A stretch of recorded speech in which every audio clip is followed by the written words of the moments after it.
Hello and welcome. This is Grant Hughes of Grant Hughes Investigates on YouTube. This channel evaluates all aspects of true crime. As you are aware, videos and live streams in this genre often discuss elements of crime that may be disturbing to some viewers. If necessary, take the precautions needed to avoid these feelings. Factual information related to cases is the key to fostering rational true crime discussions. Fortunately, you will find that here. Please hit the like button only once, share the video, and subscribe if you like my content. Thank you very much for watching. It's the house! You know, that's just one step above stupid. Have you lost the last 3 brain cells, or do you just have cabbage for brains? 5 brain cells, 4 aren't working. There's mosquitoes the size of bald eagles in that dadgum swamp.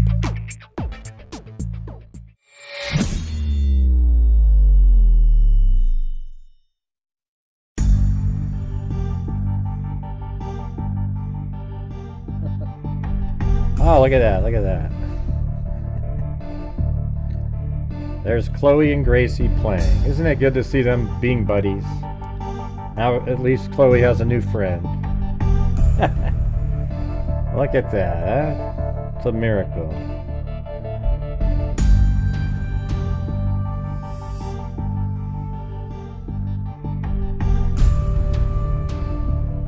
It's a battle. You.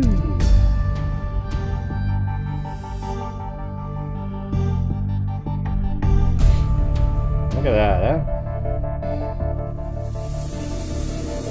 I think Chloe's winning that one. Wow. We're going nuts.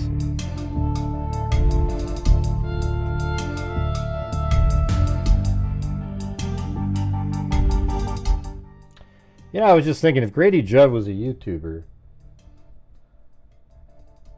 he'd probably be trolled by the same people who troll me all the time. Because he says all the same stuff that I say all the time. Have you lost what is it, your brain cells? Or do you just have cabbage for brains? Yeah. But he's not, so.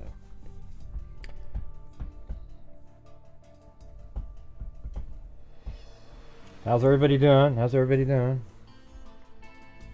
It's kind of fun watching. Look at that. That's crazy. Jesus. She's a lot bigger than she is. She probably weighs 8 or 9 pounds. She probably weighs 3.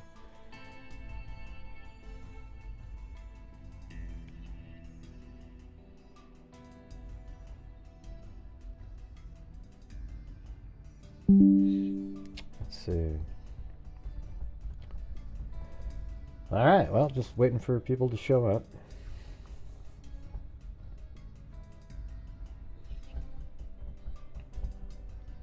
Lost the last 3 brain cells, or do you just have cabbage for brains? Who thinks the latest pictures look like he has eyeshadow and makeup? I don't know. Could be anything. Maybe he was trying to make himself look different. And maybe even intentionally wanted it. I mean, why would he look right at the camera in that cab? It's pretty weird, isn't it?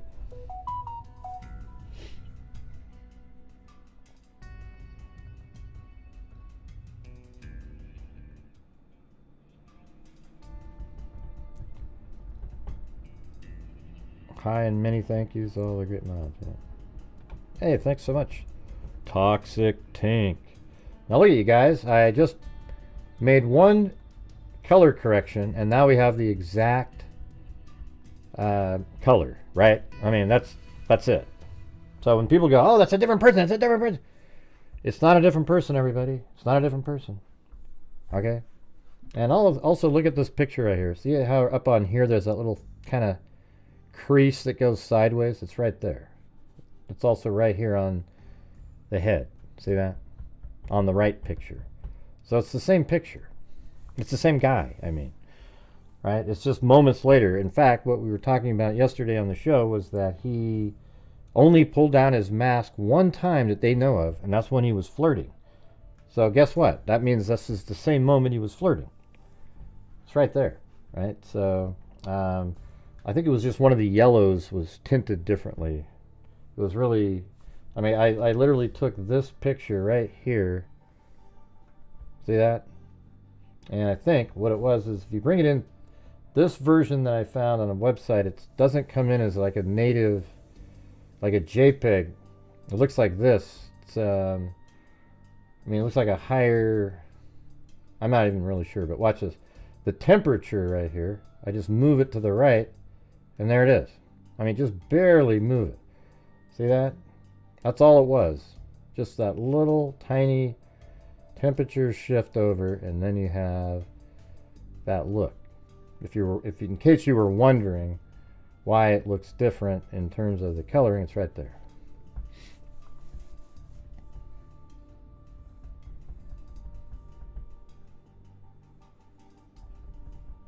And by the way, if you see anybody just trolling, making goofy comments that aren't related to what we're talking about, just remove them immediately.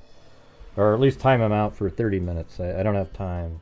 Okay, I just want it to be, you know, if you're talking about what's going on in your life and stuff, that's fine. But if you're just being goofy, you know, just goofy shit. This is a true crime channel, like literally a true crime channel, not a goofy crap. Now, I do try to make people laugh from time to time. That is true.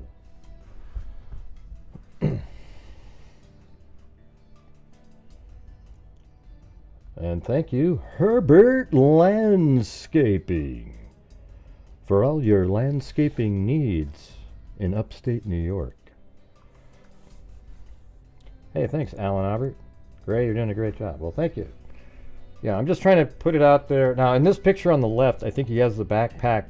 He's probably holding it in his right hand. And then he probably talked to this girl, and then after he got checked in, he puts the backpack on his shoulder, and he leaves. I would imagine these are a little bit apart, these frames here, like quite a bit.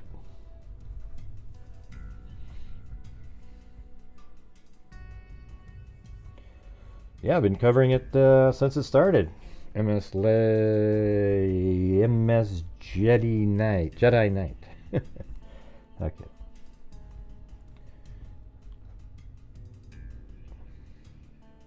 I don't know what you're talking about. Bad take. No idea. Alright, so anyways, you can see that that's the same color and everything like that. And then, you know, we made that picture, and somebody else is making, you know, people, as soon as I did the overlay of the eyes, all of a sudden everybody else thought of it at the same time. You ever notice that? It's pretty strange.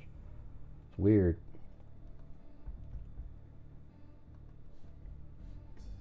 Oh, it's the, but look, see, there's the one where we did the overlay in between. See that? There he is. That's him. That's him right there. He just doesn't have his eyes closed. So I think when it's all said and done, we're going to look at that picture right there and go, wow, he does kind of look like that, unless that's fake eyebrow stuff that he put on there. Thanks, Alan Albert. Appreciate it. Is it goofy to point out the guy's... Yeah, it's stupid, actually, when you say he's really cute. And he's not really cute. Okay? You just want him to be cute because it's sort of sexy to think a serial killer-like person is cute. Yeah, we know that UnitedHealthcare denies a lot of claims. Yeah, we've talked about that for days and days and days. I think anybody out there that's defending the shooter is nuts. Okay? You are a nut job. And that's just the truth. You can't have law and order like this. It's stupid. Somebody has to be the CEO of UnitedHealthcare, right? Their job, unfortunately, is to make as much money as possible. So that guy got the job, and he worked there for a long time, and he's making a lot of money. So it's, you know, whether it's greedy or whatever you want to call it, that's what their job is to do, is because it's a publicly traded company. So that sucks. So, I mean, I haven't really thought about that element for a long time, but I think we need to revisit that as a society, having for-profit companies acting as insurers. I mean, because here's the thing, is if they make billions of dollars a year, And let's say they didn't. There was just somebody that managed it, and it was it was non-profit. There would be billions more dollars able to be spent on healthcare, right? Because every dollar that they made as profit is actually money that could go to healthcare, helping somebody else if it was a non-profit, for example. You know, of course, there'd be that little overhead portion for, but I don't know. I just, you got me. I think Costco should have health insurance.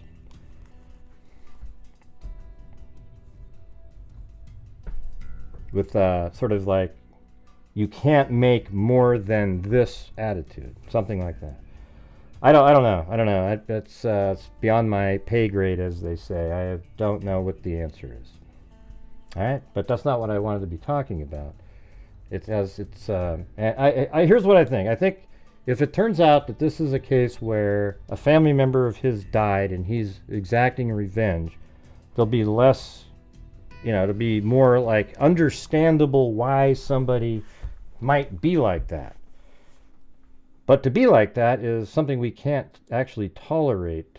But then I go back to that one case where, again, the karate instructor was assaulting a father's child and took him on the run. Then they captured him, and in the airport, the father took out his revenge and killed him. Totally premeditated, first-degree murder. But the jury, the judge, they just gave him just probation for 5 years because everybody could understand why he did that. So I guess that would be, a way some people might look at something like that. I, on the other hand, so what's weird is in that case, I totally support the father. But in this case, I'm not sure how I'd feel when we get the facts out. But I don't think that's what this is. Right? I don't think that's what this is. Yeah, I think they're going to catch him. And I think they do have his DNA. And I don't know when people are out there saying, oh, they're not going to do they're going to definitely do genetic genealogy on this to get a name. They might not find him because he'd be on the run, but they'll know who it is at some point.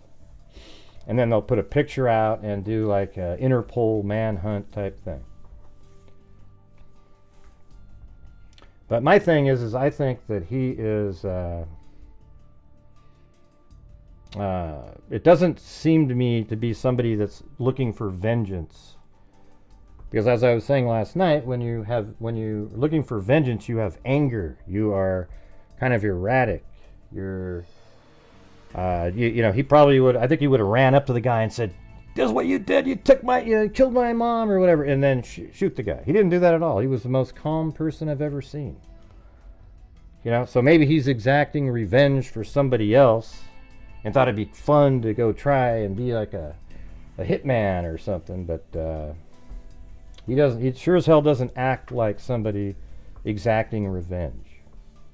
I don't even think people exacting revenge are too worried about even being caught. This guy went out of, absolutely incredible, just weird, like planning and timing, etc.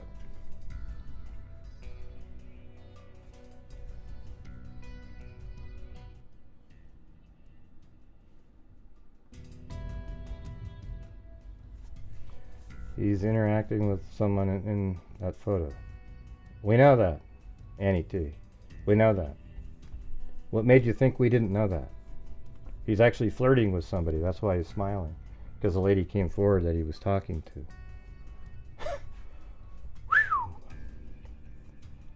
It looks creepy in that middle photo. Well, that's all I did was I took his eyes from the cab photo, flipped it because it was at the wrong, it was looking the other direction. And it matches up pretty well. And that's probably what he's going to look like right there. I don't know if, his eyes match a smile.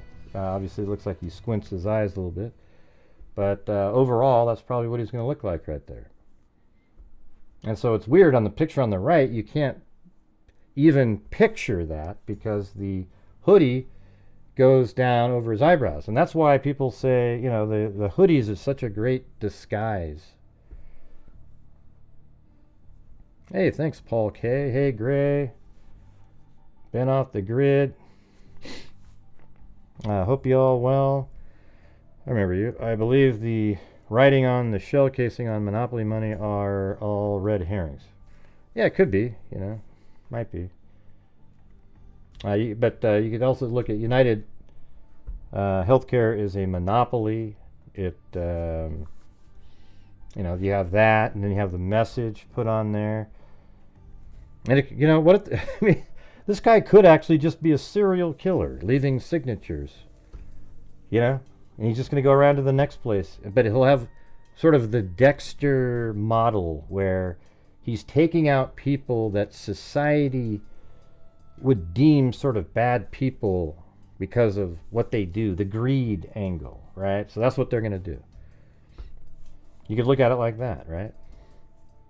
And then all those other things are just red herrings. They're just little signatures that he's left. Maybe he's going to leave Monopoly money on at other sites. I mean, let me ask you this. Would a person doing vengeance play games?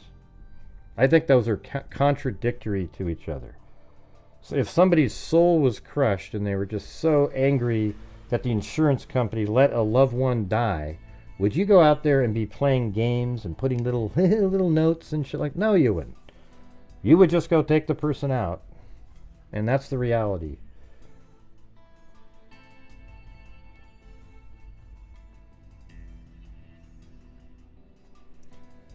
No, he doesn't. He doesn't. That's total crap. People typing in, oh, he wants gender reassignment. Really? Really? You gotta. Why doesn't he just move to California? He could get one in 5 minutes.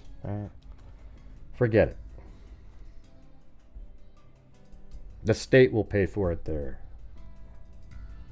Remember, they were even going to pay for illegal aliens getting a free gender reassignment surgery as long as they've been here a certain amount of time. Put a 1 if you think that's reasonable use of taxpayer money. All right, let's see. Am I trying to find him? No, I'm not trying to find him on it. I mean, I don't know where you would even look. I mean, you could do like take his picture, I guess, and see if you could find something that looked like him online. I mean, maybe it would be interesting to take that. Just do one attempt. Let's see what happens.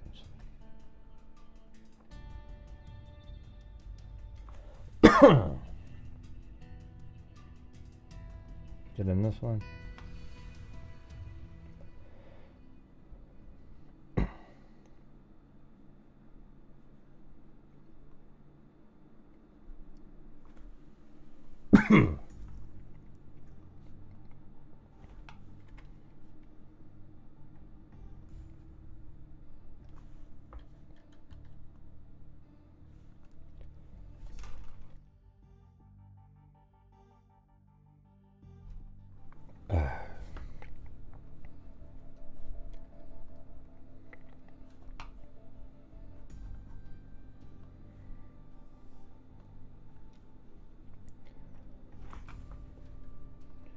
See, Google Images.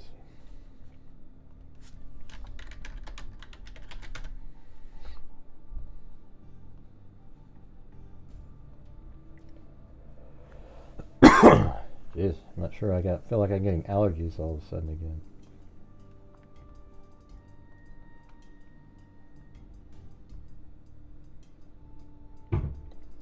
All right, won't find anybody. Doesn't find anything. No matches. This guy's like not even something that sort of looked like it. Oh, maybe they'll find it on.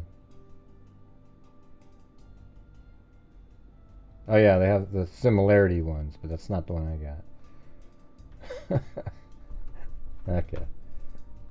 Now there's no exact matches. Well, they have these ones, but those are the original without the eyes on there. Forget it. It's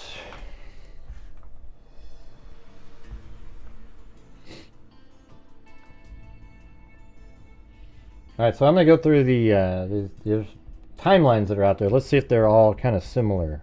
I'm gonna go through each one of them. All right.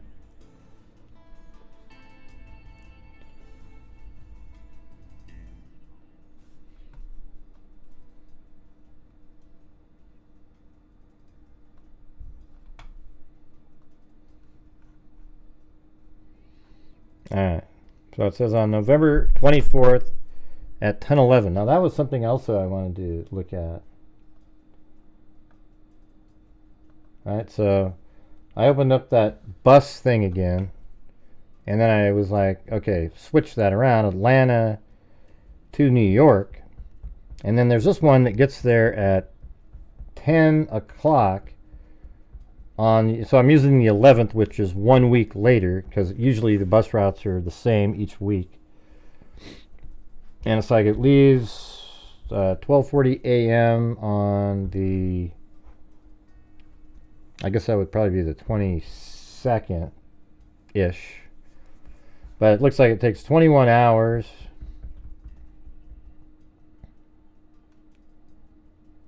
to get there, and it was 10 p.m., but that's not the right Greyhound station. Remember? The Greyhound station is this GW Bridge, and that's 10 a.m. And then, unless you went to a different one, there's 3:05 p.m. Then, yeah, I mean, it just doesn't really work for those. I mean, maybe you went to the New York Port Authority, a different. However, this one only has direct routes. However, if you click on the bus, I think it was, where is it? Click on there. Oh yeah, the stops. So it makes all these stops.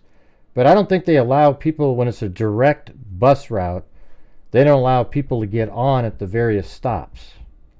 Or is that correct? Or is there stops that other people can get on? It's just not like a main landing place. You know, not when I say landing, I mean a place where the bus goes.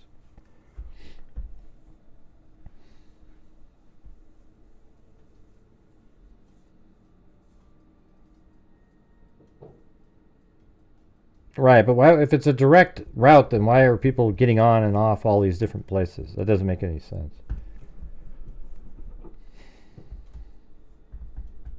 So what does the word direct route mean? I guess the other one means it can go kind of off direction, right? Like goes in a different, the wrong direction, goes over here, goes over there, and it's kind of a different, it's not a direct route. I get it. So on these different stops, people can get on and off, I guess.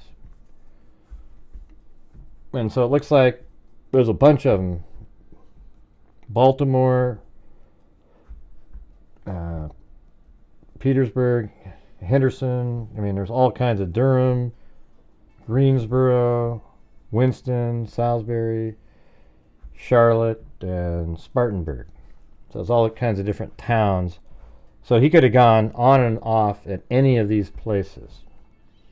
And I don't know if this is the one, but this does say Atlanta to New York. So he could have got on in any of those places, right? And, you know, but I guess when you're buying the ticket, it's Atlanta. I mean, where are you buying your ticket from? Because there's only one seat left, and then somebody goes, well, I want to get on in Spartanburg. And that's way further up. I mean, how much are they paying? And is that the same seat, or is there a different seat? I don't understand how that works. So, thanks, Allie Cake. She's trying for a wave. And yes, if you guys have the ability to help support my channel, I would appreciate it. My channel relies on the generosity of the people watching, especially on these live streams.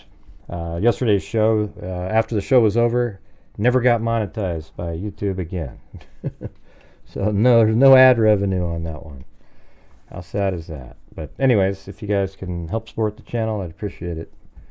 Thank you. And if you can't, don't worry, just hit the like button, share the video, or whatever you can do. Thank you.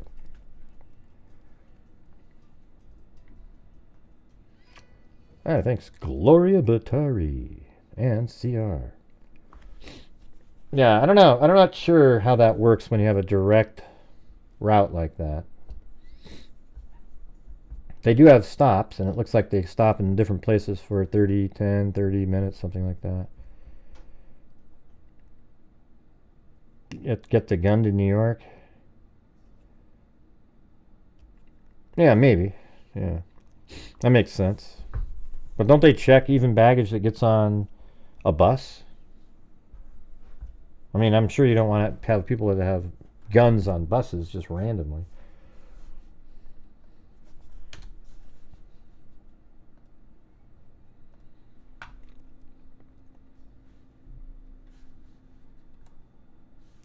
Okay, so anyways, the says November 24th at 11:11 p.m. See, that sort of seems like it's this route, doesn't it? I mean, 11 minutes late. That seems almost perfect. So I bet you that's the same bus they think he went on, except he didn't go to the same bus stop that he left on. I think he went to the New York Port Authority location, and that's actually, I think it was down here somewhere. Oh, as a matter of fact, I still have it up from yesterday.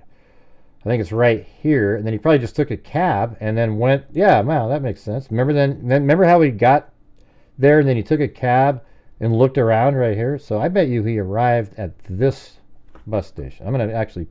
I feel so confident in that I'm going to put that in there.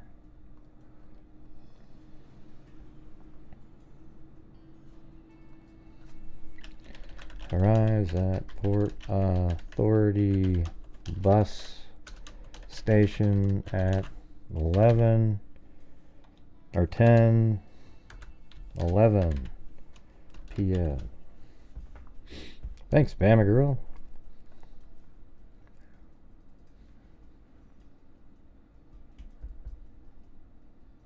What does that mean, NC71? CEO fall like in a old movie noir. What? Jesus, my God.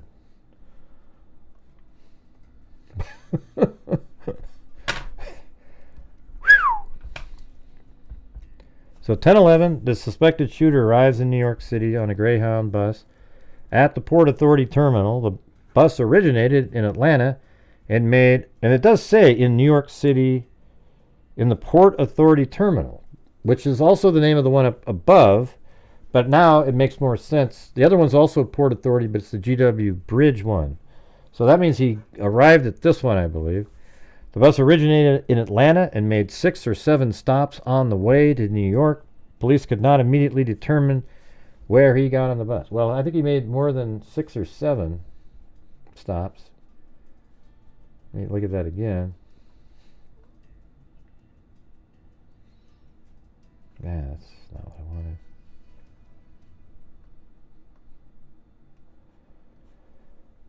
I wanted. No, thank you.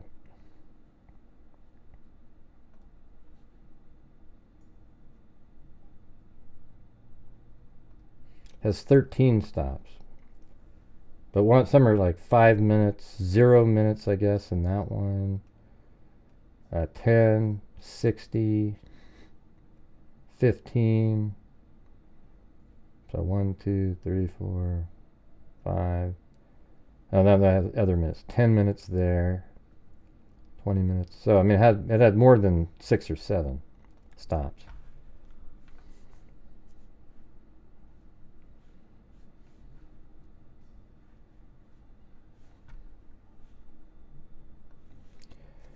Right. So anyways, he gets there at 10:11. The bus originated in Atlanta and made 6 or 7 stops on the way to New York. Police could not immediately determine where he got on the bus. The man then, so on all those stops, he could have got on at any one of those locations. I mean, maybe we should map out where those locations are at some point. If you guys are interested, maybe we could check out and put a pin in where those are, and he could have got off on any of those spots. So at about 11 p.m., the man takes a taxi to the High New York City hostel. Okay, so I guess, but I think wasn't it in between that time that he went and like scouted out the crime scene? The man takes a taxi to the High New York City hostel at 891 Amsterdam Avenue, where he stays until the morning of the shooting. He presents ID that police believe to be fake, 2 roommates in a shared room that had bunk beds, never saw his face, police said, because he kept his mask on. See, isn't that a little weird to be in your room and you don't take your mask off at all the whole time? I think so.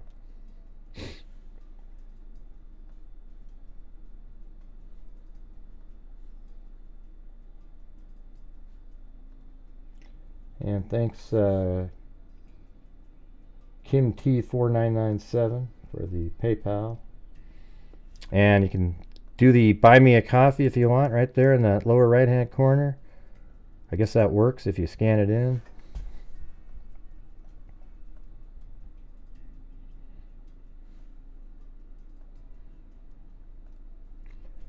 Yeah, so at 11 p.m. the man takes a taxi to High New York City Hostel at 891 Amsterdam Avenue, where he stays, and then he didn't take his mask off.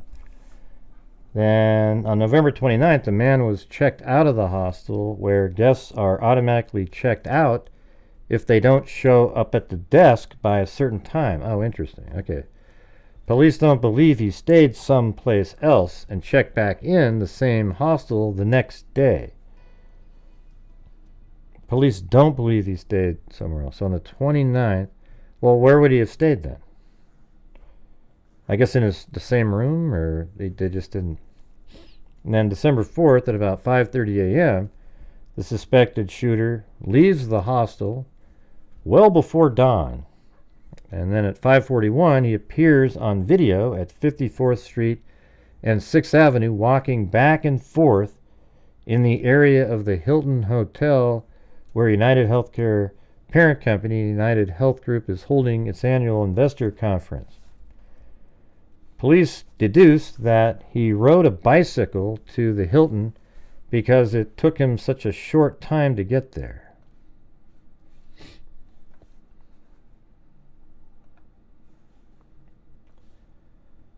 Right.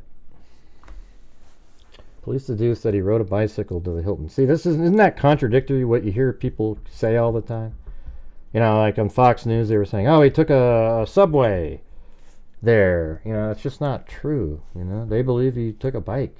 And I think he parked his bike when he got there, and he parked it in that alley, that bicycle. He parked it there.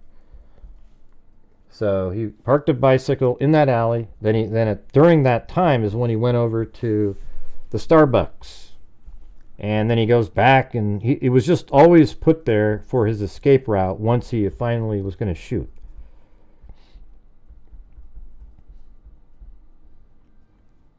Police deduced that he rode a bicycle to the... By the way, can you guys hit the like button, please? We have 742 people. And yet again, just 233 likes. So when you come into the live streams, just do the people that are doing the shows a favor and just hit the like button. I mean, I assume you're here because you actually like the stream and we're going over the case. So if you could hit that like button for me, I would appreciate it. Hit that like button, hit that like button, 10, 20, 25, 30. Hit that like button, 40. Do I hear 40, 45, 50? Hit that like button, 50, 60, 65, 70. Yeah, bing! And we hit the bing! Real easy to do, guys. Real simple. You know, if you're not supporting the channel, might as well just hit that like button anyways, all right? Thanks a lot. What happened to the bicycle after he ditched it? Don't know. I'm sure they found the bike. I do. I've done, every time I do shows, I'm earning the likes. If you don't want to like it, don't like it. You know, I'm not going to cry myself to sleep tonight because I didn't get enough likes. I'm just trying to get the likes. All right? And also, if you're out there, like I said earlier, if you want to help support the channel, I would appreciate your guys' support. Your financial support is really all that works on these live streams. Like I said before, the topic immediately makes them not ad worthy. I mean, it's unbelievable. You know, if this was on IDTV, of course, oh my God, they'd have ads every 5 minutes and it'd be okay. But at YouTube, forget it. Anyways, police deduced that he rode a bicycle to the Hilton because it took him such a short time to get there. Could he have stolen the bike? There are things we are still looking into. This is Seattle Times. said Kenny. At some point, he went to a nearby Starbucks and purchased a bottle of water and at least one energy bar before returning to the hotel. At 6:44 a.m., he shoots Thompson. Well, you left out one of the main, a big piece of the information. At 6:19, which is after, or 6:29, I mean, which is after he was at Starbucks, he's seen walking as if he came from where the hotel was that he stayed at. Hey, look at that brown-eyed girl just gifted 5 memberships. You, my brown-eyed girl. And welcome to Janie Lee 6824, Crime Scene to Courtroom. Kayla, My Miracle Mama, Agnes Loves Heels, and thank you, CPs. And this is what I'm going to tell you guys. When I cover cases and I'm in the middle of covering cases, I don't watch other YouTube channels. People send me links. Hey, Gray, watch this one there, and I just don't want to hear it. You know why? Because I want my ideas to be ones that I'm thinking of, while we're doing the shows and things like that, instead of just regurgitating something that somebody else thought of. All right, so that's where I'm different than other people. Other people like to listen to all of them, ooh, and then they do their show and they never give credit to the people that they took all of their information from. I'm just going over articles you see on the screen, where it is, and we're going over it. Now you get to use what does a membership do? You get those emojis, ones that we have like 25 emojis for just channel members. Sometimes I post things just for channel members, etc.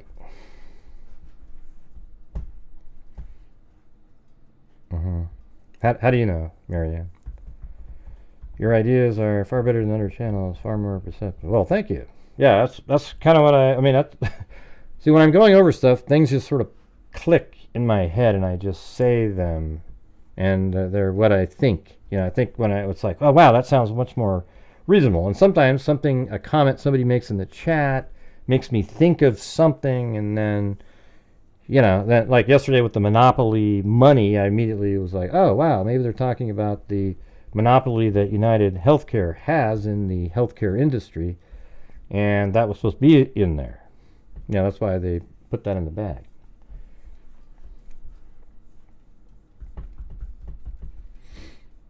And then, like yesterday, I just came up with on my own when I looked at on the cab, the eyes, and I knew I had to flip them around, and I made that sort of composite image that looks like him. Then as soon as that was done, all these other people out there that just, wow, miraculously thought of the exact same thing, put those out there, pretending that they just came up with it themselves. That happens so often, it's scary. All right. Let's see. They know who he is. I don't know if they know who he is yet. But I think they're going to do forensic genetic genealogy, and they're going to determine who he is. Now, hopefully everybody in here knows what forensic genetic genealogy is, or IGG, investigative genetic genealogy. It's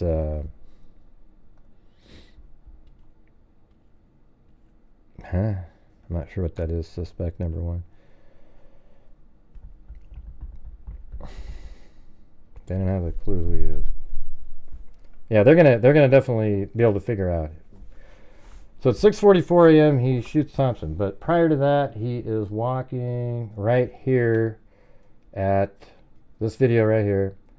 He's walking at, this is 6:29, just about 14 minutes or 15 minutes before the shooting. And that image, that place in that shot is right here. It's just right there from that angle. And he's walking by just like that. He's walking by. And that means he's heading towards where, see right here is where Brian was shot. So he just kind of came down like this. Probably hung out somewhere around in this area, I would imagine. And this is kind of interesting, being able to go like that. And you turn right there. you probably saw Brian come by and go underneath that awning, and then he goes right across the street over here and shoots him. I'll have to get out of here. Yeah, so it's goes underneath the awning, shoots him right there, and then he takes off. And the next part of the timeline is at 6:48, the man enters Central Park by bicycle at the 60th Street Center Drive entrance. It's in the park away from security cameras that police believe he discards a gray backpack. So that location's down here, right here. 6:48, I think, is when he enters in here, and then at some point, probably around up in there, he gets rid of the backpack, and then I think he drives like this and comes out. But they're leaving something out here, because today I finally figured out where this image was taken, right here, and this is after he's got the bike and he's leaving. But the fact that he's coming in at this angle shows me something. So that e-bike is right here, and he's on that turn, and that means I think he parked that e-bike in that alley. I don't know how that got right there, but let me show you this again. Thanks. What is it? Penny and Rose? Penny and Rose?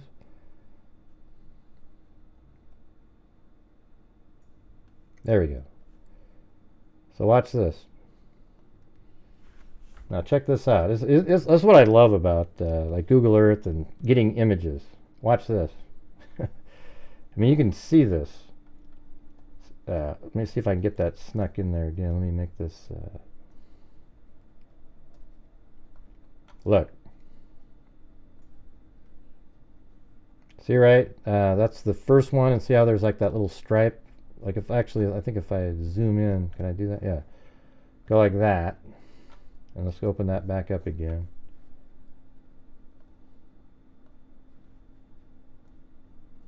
Look, see right there? That's right here. And then see how it even comes out a little wider there? That's right there. And then up here, and then there's a little crack right there, and then there's that part right here. And he's right there. This image on Street View is from August. Hey, thanks. Lynette, I think it was Edie's, right? Lynette Edie's. Did I get that right? Isn't that crazy, though, you guys? How it's so amazing how the paint and everything always stays the same, so you can absolutely verify stuff. And not only that, you see these poles. I wasn't able to tell those were poles, but it's a different angle, and those are those right here. They're green. But there you go. So that means he's coming around the corner on a bike. That means, now from above, that means he's coming in like this. Well, what does that tell you? That means the bike then was not picked up at this corner here, like they said originally. It means that that's when he was seen on camera, and likely had the bike parked just right down here against the wall. Something like that. And then he gets on it, and boom, he's out of here, and then he goes around this corner and starts heading out. See?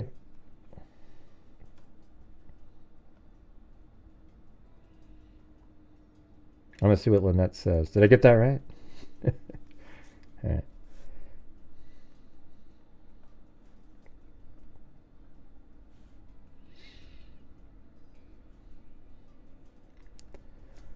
And at 6:56 a.m., he leaves the park at West 77th Street and Central Park West, still on bicycle. Let's see where that is. I don't know if I have that.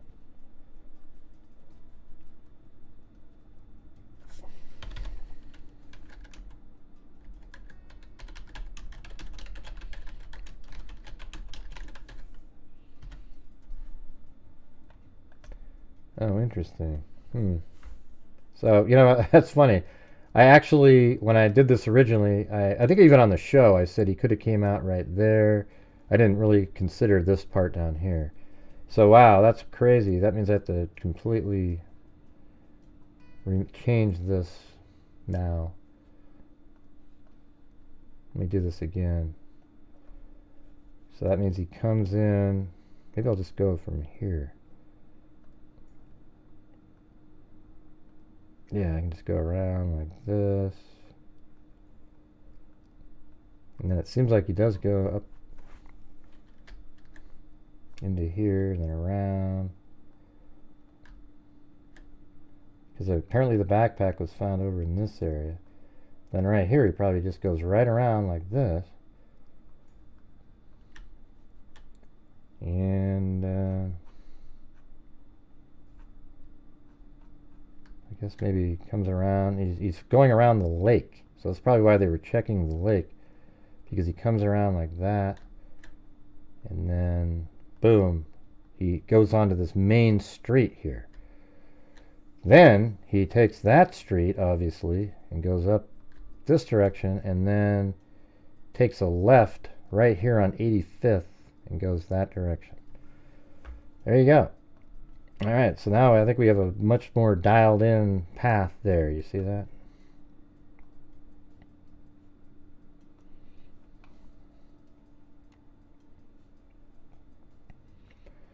Wow. Wow, that's hey, Gray, the guy's in the chat here. He's in the chat, everybody. It's Motor City Ace. He's here, man. All right, guys, we're currently at 20% of a nightly goal. So if you have the ability to help support the channel, I'd appreciate it. Thank you. All right, so then at 7 a.m., he's at 86th Street.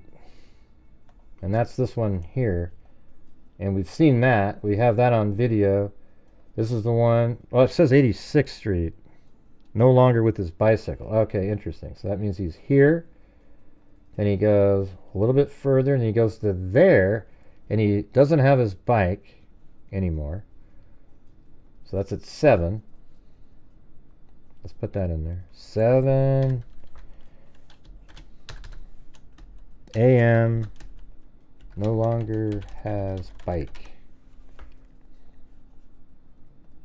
And then the part right over here when he turned left on 85th is 6:58. That's camera shot right here. 6:58 a.m. There you go. Look at that. I mean, everything that just totally makes sense. 6:58, 7 o'clock. Then he hails a cab, and then he takes it up there, and it says 7:04 a.m. He enters taxi northbound. So that's when he got on the taxi northbound at 86th Street and Amsterdam. All right. Well, is that where we're at here? 86th.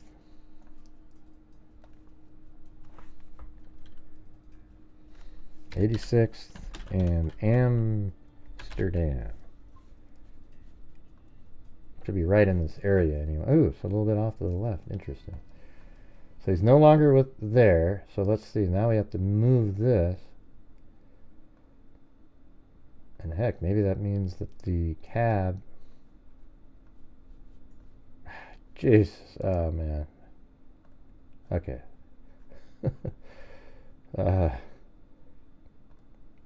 Take that.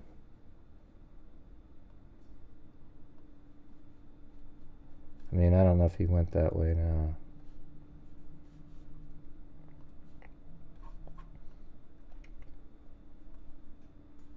So, yeah, I mean, he could have done anything as he's driving there. We don't really know.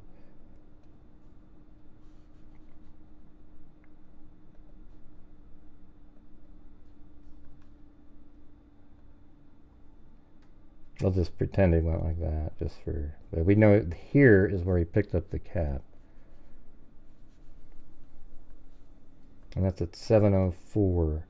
So he's right there at 7. Then right here at 7:04, he gets on in a cab. So now we've got this more dialed in now.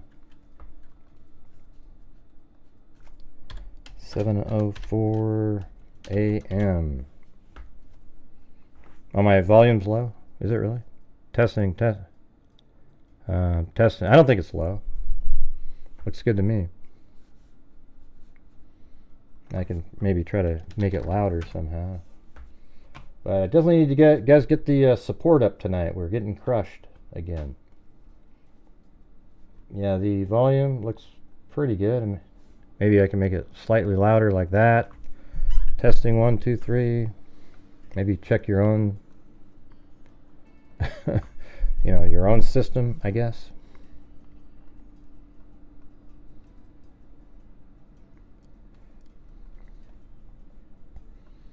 At 7:04 a.m. That's where he hails the cab.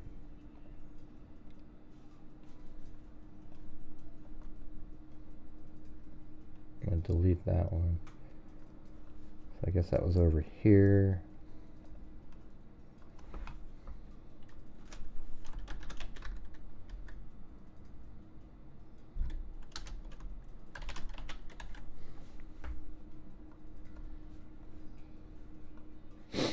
Alright.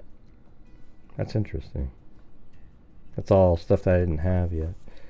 He enters the taxi northbound at 86th Street in Amsterdam. At 7:30, he's near the George Washington Bridge and the bus terminal there. It offers commuter service to New Jersey and Greyhound routes to Philadelphia, Boston, and Washington. After the attack, investigators find the words deny, defend, and depose written in permanent marker on ammunition at the scene. The words mimic a phrase used by insurance industry critics.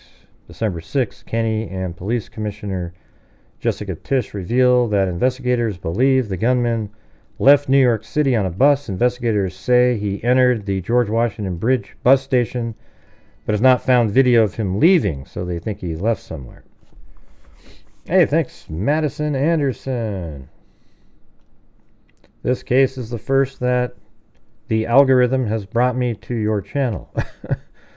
That's crazy. So have you never even heard of my channel before? That's wild. Thanks for your coverage. Hope this is at least 0.1% negates the weirdos. Yeah, well, it does. Yeah. Thanks. Yeah, it's strange how when I've been doing this, I've had this channel for longer than just about every other true crime live stream YouTuber. But for years, I didn't really focus on getting subscribers. I would just cover any case that there was. Cold case here, cold case there. And the only way to really get subscribers is when you're covering the big cases and making videos on the big cases. It's unfortunate that it's turned into that, but that is just the reality. And so my channel's gotten, I reached 100,000 maybe a year and a half ago or so, but I could have got there way quicker had I done like the other YouTubers and only cover the really big cases that everybody wants to talk about at all times. Because there were years where I literally covered, some nights 4 cases of cases nobody's heard of, and they were interesting. But nobody, unfortunately nobody, or very few people as a whole want to hear about those things. So thank you for your support. Hey, and thanks, Lisa, for the coffee. And thanks for the nice words. But if you're out there and you want to subscribe to the channel, that'd be great. I'm not everybody's cup of tea. My personality is just the way it is. I'm sarcastic, grumpy sometimes, whatever. It is what it is. But I do work hard to try to figure out actually what's going on in reality. Okay? For example, in the Delphi case, it's so obvious that Richard Allen is and was the killer the whole time. We figured it out.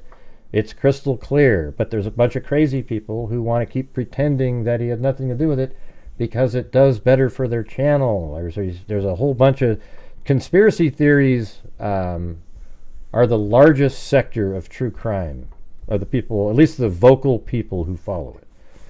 Yeah, and I don't know what the hell happened there, but it's crazy. Hey, thanks, Cheryl Bullock.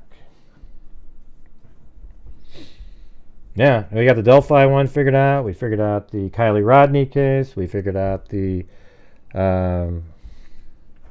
there's so many cases that we just nailed on this channel that other channels just cannot say because they didn't do that. They went with what was popular in their community, and I could care less. Okay? I couldn't care less is what the statement should be. I don't care what is popular. I go with what I think is the reality and the truth. And I've been punished for it, even when I was right. You know, like people, oh, screw you, Gray. How can you believe this? Like the Debbie Collier case, for example. You know, lady who in Georgia who one day just went to a store, bought some stuff, and then burned herself alive. And it was always, I was like, man, she did it to herself. And people go, no, she didn't. She did it. And then the investigation actually had a turn one point. And I felt like I was wrong because they said that the item that was used to carry the flammable liquid wasn't at the crime scene. So then I was like, holy crap, that's crazy. That must be a homicide. But every time we'd go over the case after that, I'd still say, no, she did it. She did it herself. And then about a week after that, they said, oh, they found the burnt gas can. So I was like, okay, there you go. See how the information still led you in that direction? Anyways, it's really frustrating. You have to be a conspiracy theorist or entertain them for people to become, hey, thanks so much, Steffi. Let me make sure I didn't miss somebody.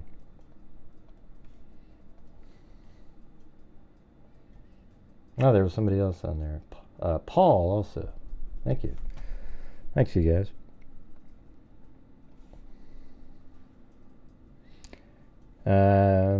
Just probably didn't like her life, Gigi. You know, why does anybody really do it? You know? And you always want, everyone wants a why for everything. Sometimes there isn't one. Hey, thanks for gifting a membership, Herbert Landscaping, for all your landscaping needs. That's funny. All right, let me go back. So I think that timeline ended there, but then there's other timelines that have more information. So we just did that one. All right, so let's switch over to the next one.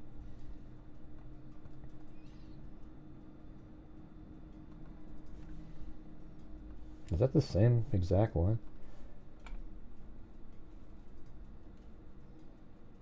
That's crazy. They look exactly the same. Let me see.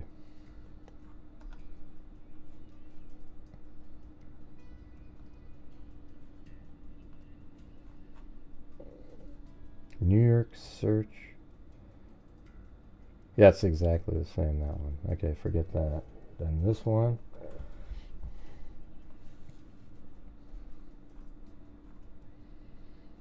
Alright. So this one says at 10:11 p.m. the person arrives in New York City. He's seen on video at that time getting off a bus at the Port Authority bus terminal. Oh, well shit. Now we have the actual address. Yeah, so that's so cool. Man, I was just thinking that wasn't the same one. Now it makes all the sense in the world. And let's see if it lands on the one we were just put a pin on. And can I get a boom? There you go. Right there. See? I'll just put it right on the little thing there. But, well, it's actually here. So there's the Greyhound right there. So we nailed that one. Got that. I still even had it on the screen from yesterday. The bus originated in Atlanta, but had around 6 or 7 stops on the way. Around 11 p.m., he takes a cab to the hostel on Amsterdam Avenue on Manhattan Upper West Side. Okay. But didn't they say a while ago that he immediately went to the crime scene and started like looking around for a while before going to his hotel or a hostel? Welcome, Griff. Hey, it looks like you have Grady Jet in there. So you've been around for a while. Must have just re-upped again.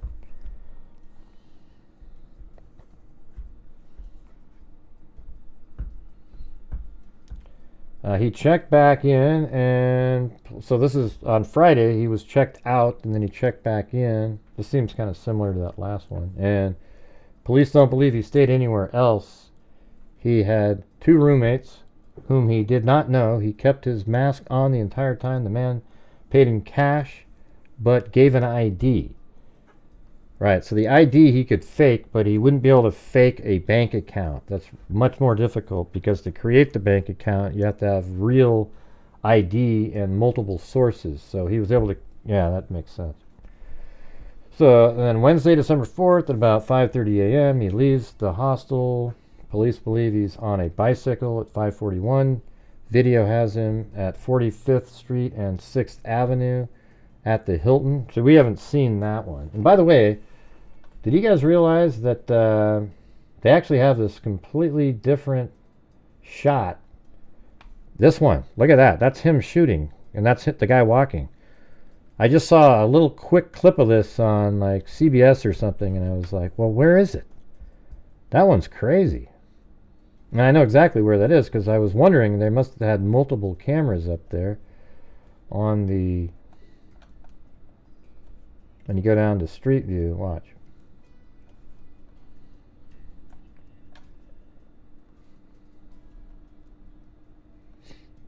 So we'll just go right here, next pin.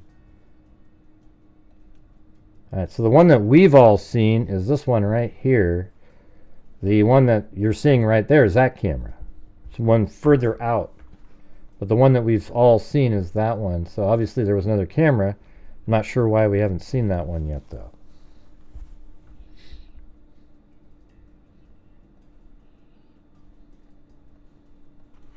Have you guys seen that one before that I just showed? Oh, it used to be Dobby Smith. Oh.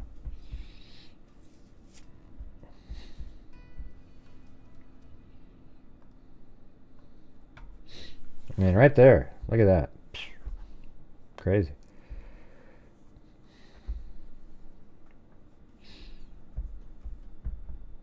I mean, when I put it up there, not one of you said, oh, wow, that's different.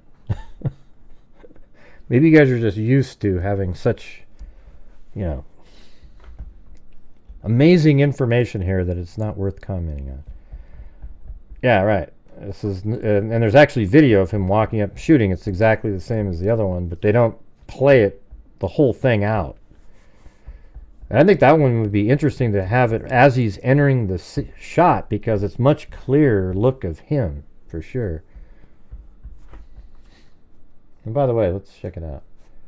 And he's got the brown hoodie on in this one. And later he has that black one on. The black one is inside that backpack right now. The black one that he's wearing later, or the really dark blue or black one, he's got right here.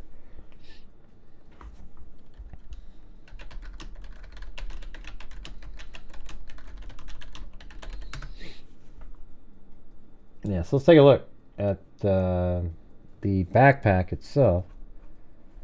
And let's take that.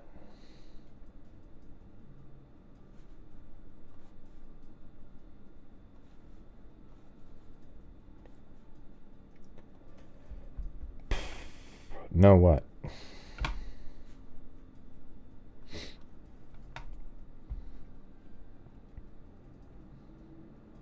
I know that because he switched out into it, Brad. How do you not know that? Is a better question.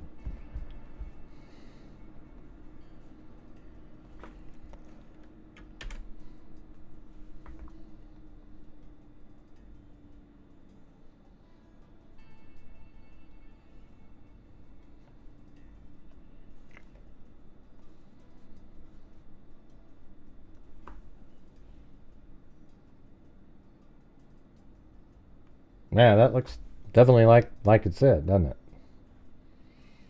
Now, I bet you on the underside of this is black. Underneath that. But that looks like the backpack, 100%.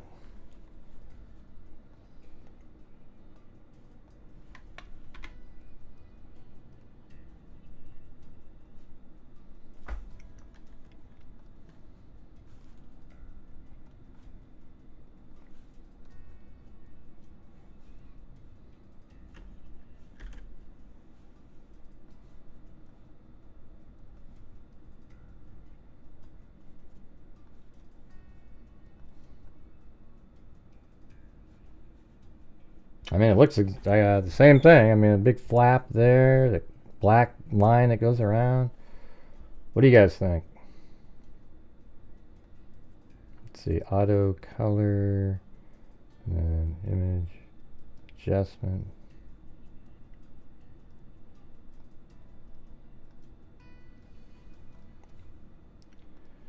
Transform, scale.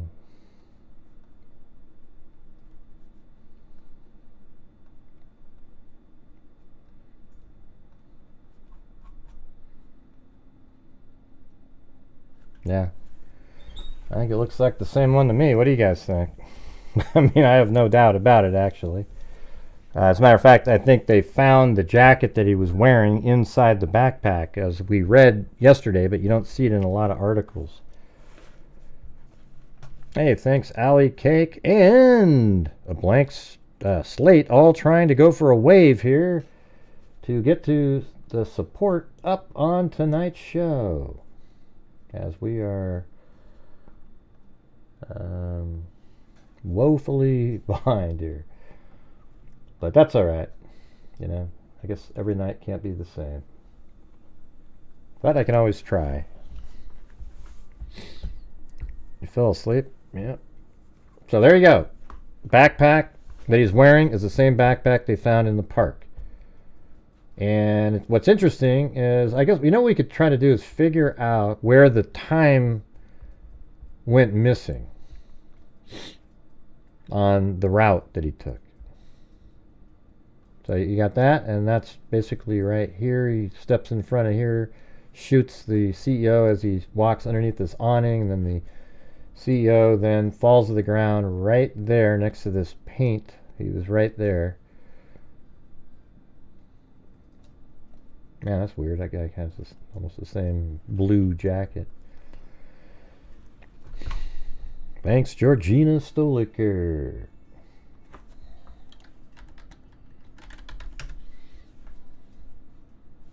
Let's go back to the timeline.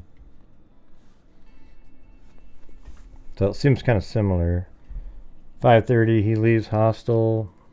Police believe he's on a bicycle. 5:41, video has him on 54th Street and 6th Avenue at the Hilton. So he's moving around even at 5:41.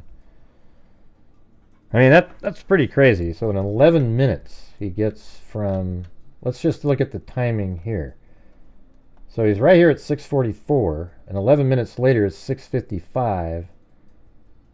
And he's right here at 6:58, so it's close, right? So there's 3 minutes of missing time. Guess what he did in those 3 minutes? He threw the backpack, took the jacket out, put it on, the mask and everything. There's 3 minutes, because the hostel is... Well, the hostel's way up here, so there's more than 3 minutes of missing time. He was right here at 6:52, but this is already after... I think he's already dumped the backpack somewhere. So he, apparently he's right there. It's no, right. This is wrong. This is wrong. That's bullshit. I'm taking that out of there. That was that bad information on the e-bike. Wasn't correct. So he's here at 6:48, but he was here at 6:44, and apparently he leaves the hostel at 5:30 and makes it all the way down here by 5:41. So that only took him 11 minutes. So I guess that means on the way back it should take around the same amount of time. So 6:44, he should be all the way back up here at 6:55. But he comes out right here at 6:58. So he's like 6 or 7 or 8 minutes of missing time in this park, you guys. Probably 6 or 7 minutes of missing time because he still has to drive all the way up here to the hostel. So I bet you would take, 3 minutes or so to get from here at least up to where the hostel is. And he's already, so that would make it 7:01, he makes it back to the hostel if he was on a bike. And that would be, it should have only taken 11 minutes, but that would have been 17 minutes. So that means there's 6 minutes of missing time at the park. Does everybody, agree with that? I think there's 6 minutes of missing time. I'm going to put that in there. 6 minutes of missing time at the park. About. You know, it's not exact science or anything.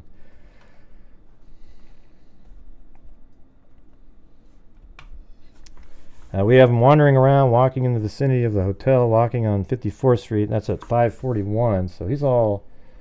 I guess we need to put another pin over here. And say on 12:04,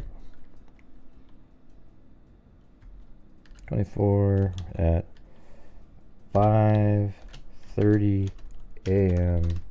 leaves hostel. Never. I don't think he ever returns either. So that's 5:30. Then he's right down here.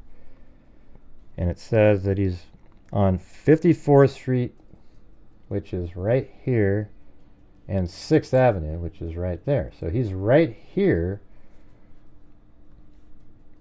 at 5:41. 5:41 a.m.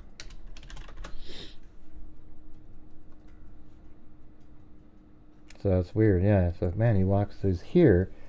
Then apparently he walks back and forth. We have him wandering around, walking in the vicinity of the hotel, walking on 54th Street, walking back and forth.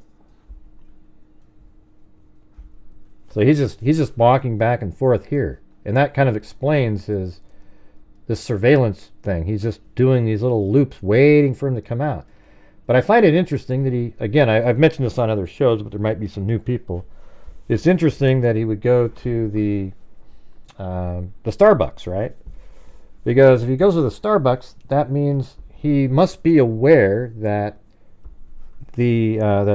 Brian Thompson isn't going to be coming out of his hotel during that time, because the Starbucks is pretty far away from where the shooting is. I mean, it's right there, So you'd have to walk all the way down here, and Thompson could have came out and walked around and went into the event.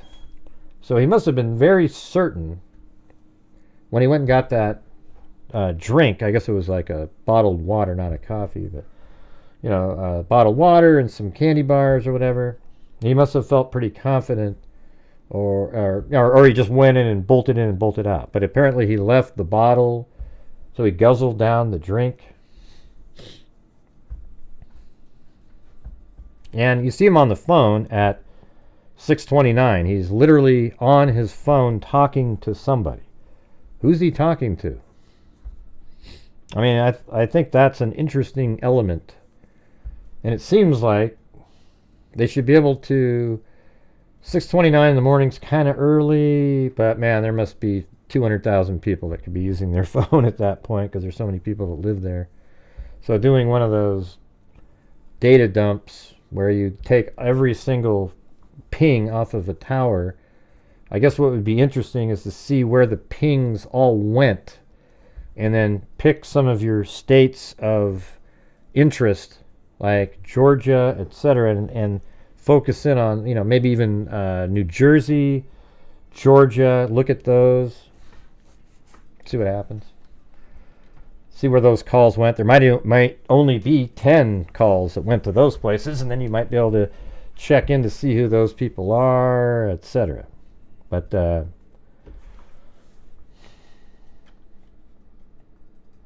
well, here's the thing. I think he left the phone intentionally. Wouldn't you think that would be the dumbest thing in the world to leave behind? The phone?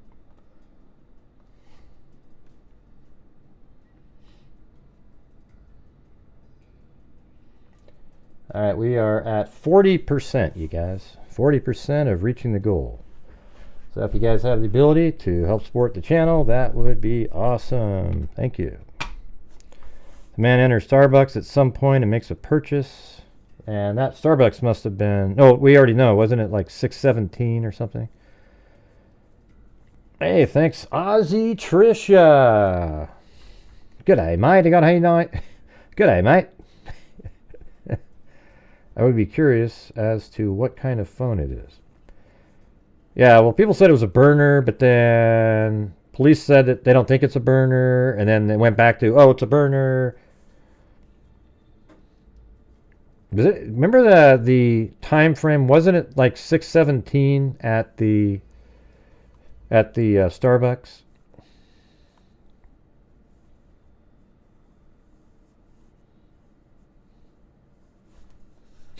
"6:44 a.m. The killing occurs. Thompson is shot from behind and is then shot more times." So I see him, if I remember correctly, he fires once. Then he tried shooting another time, but nothing, you didn't see the smoke come out. Then he clears it, then he clears it again, then he shoots again, then he clears it again, and then he might be shoots again on the walk over there. Hey, thanks so much, Joseph Brennan.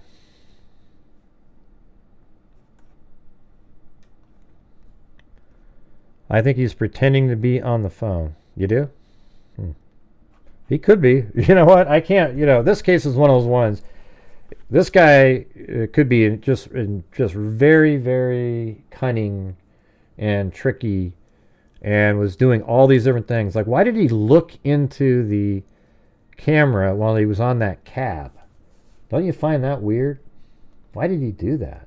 Was it, maybe he did have makeup on to make himself look a little different and wanted them to see that face instead of what he, like, this is crazy, right? Why is he doing that? So he puts on, heavy eyebrows, mascara and shit, and he wants people to see that face, those eyes. Those are obviously his eyes, right? Although I guess he could have contacts on. This guy could be a blonde-haired person that made himself look like he had dark eyes and thick eyebrows at this point, right? We don't know. We have no idea. But those are, in fact, his eyeballs. But do we really know that either? I'm just kidding. Come on. So I think this guy is dark-haired, and he has dark eyes. I think it's going way overboard to believe he's got contacts on, etc.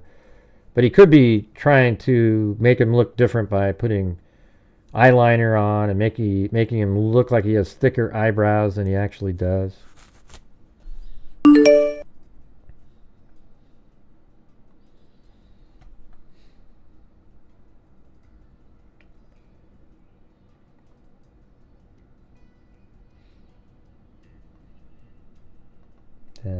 Wait, there was actually more on this one. Hold on. So then at 6:48, the man is seen entering Central Park, 60th Street. Right, and that's right here, right? That's 59th, and that's 59th Street. Not sure where 60th is. Oh, right there. Huh. Really? So he didn't enter right there? That's just a straight shot. Why would he enter? He's seen on a park at Central Park West still. So 6:48, the man is seen entering park at 60th Street. So right there. That doesn't make any sense. Although it does. Jeez. Man, so that's where you don't know. Is this guy got the right? Do they have the right information here? Because this is 60th Street right there, but it doesn't really line up. I mean, why wouldn't he just go straight in like this?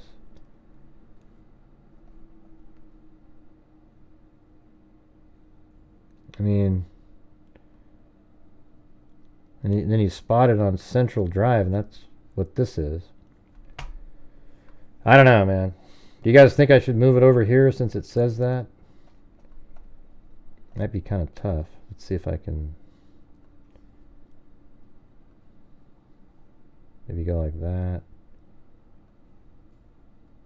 Like that. Like that. Oh, don't move it? Okay. You don't think it's correct? Alright. It's not correct. Are you sure about that, Chantil?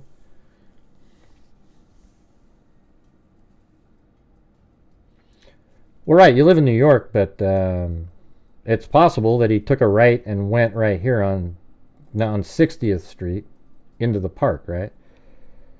That is possible. But maybe they meant 59th, because it just seems like it makes so much more sense to go straight into the park, come up here, go around, and then he dumps the backpack over here. Know what, John Cole? Type a sentence in. Don't know what you're talking about.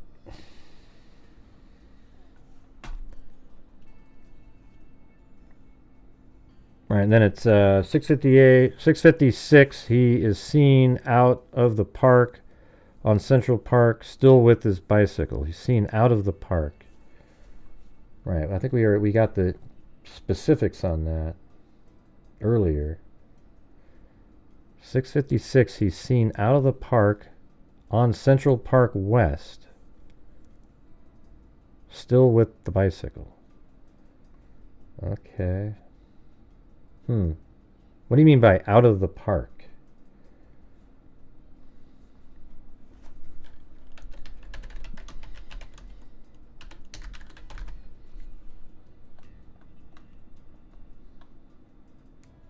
Okay, that's Central Park West. Oh, we have 6:58 right there. That's right. So right here is when it maybe comes out. That's right. We just did that. I got to put that pin there. So he's still on his bike right here at 6:56 a.m. God, I better save this really quick. God, that feels good. Doesn't it, you guys, when you hit that save button? When you haven't done it after you've made 100 changes? What do you mean, why didn't he drive? Why would he drive is a better question.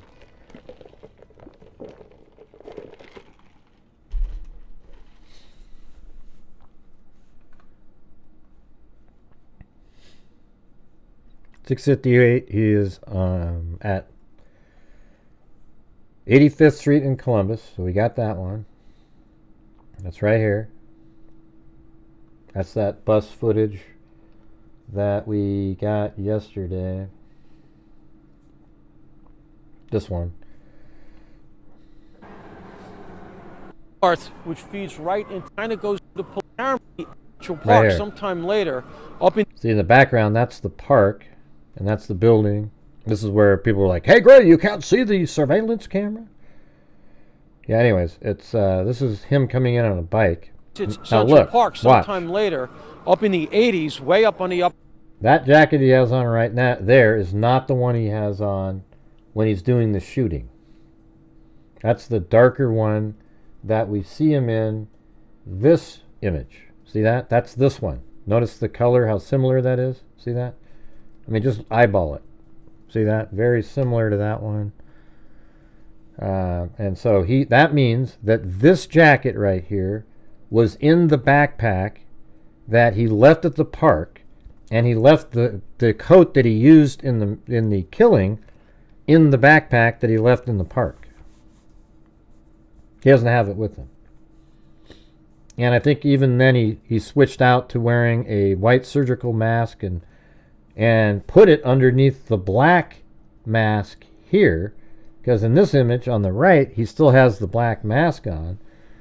But then when he gets off the bike, he immediately removes the black face covering, because people are looking for somebody like that, but keeps his white mask on to preserve the hiding of his identity.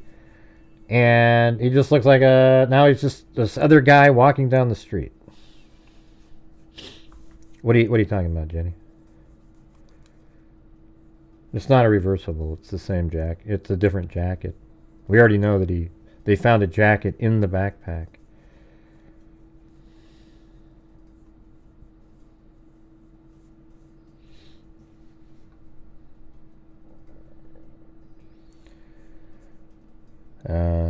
I don't know what this guy is. I don't think he's a disgruntled employee, nor is he somebody who has a vendetta because somebody did something to his family. I don't know why. It just doesn't feel that way, but I'm not certain of anything in this case. I'm just throwing out what feels. I think this is more of a political. It could be. Here's what it could be: a killer who's killing. Like, I mean, this is the only one killing at this point, but he's leaving so many little signatures and things. You know, are those real? Yeah, ads show up during the live stream, but they disappear right after the show's over. Sadly. Yeah, I think he is a...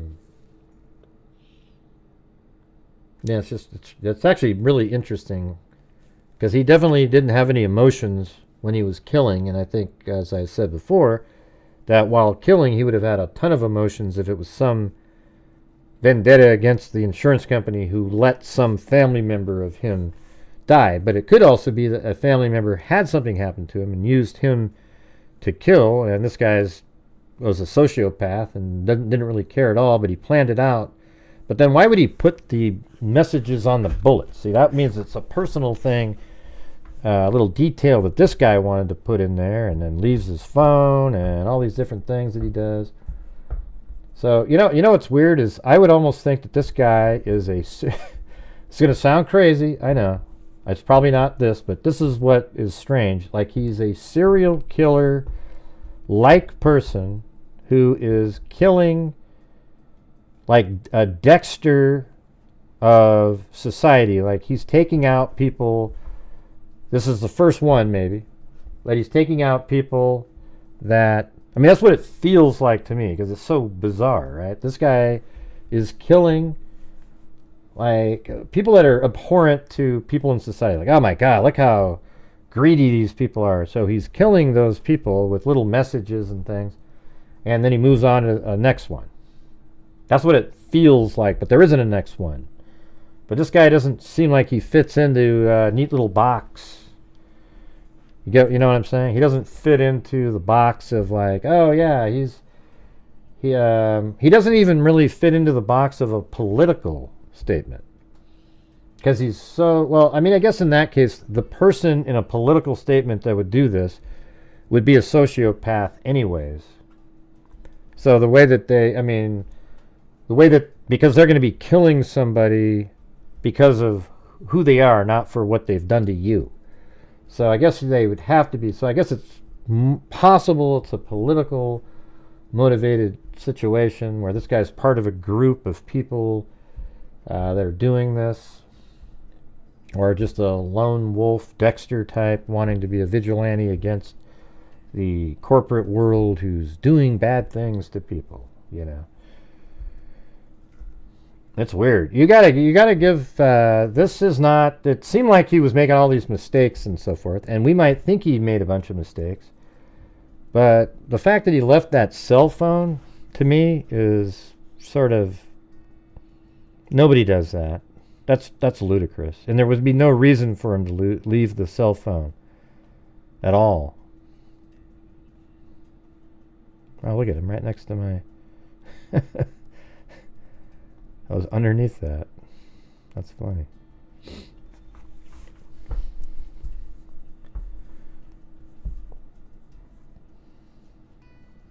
Yeah, we've talked about the wife thing. You know.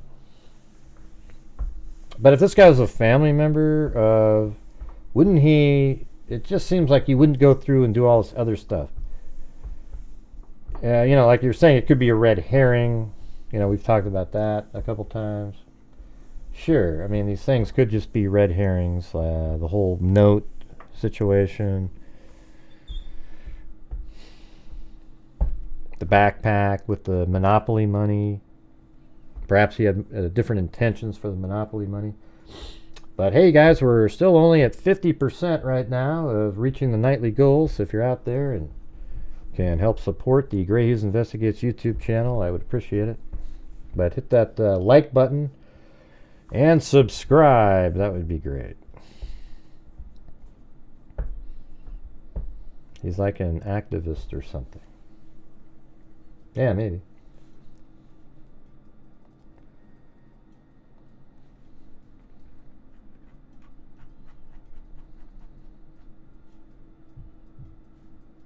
That's not the one I wanted.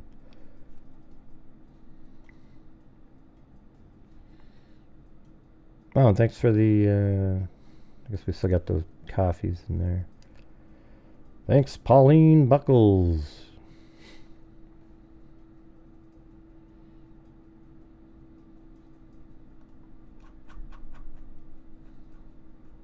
Yeah, so then 658 he is at 185th Street and Columbus Avenue with the bicycle.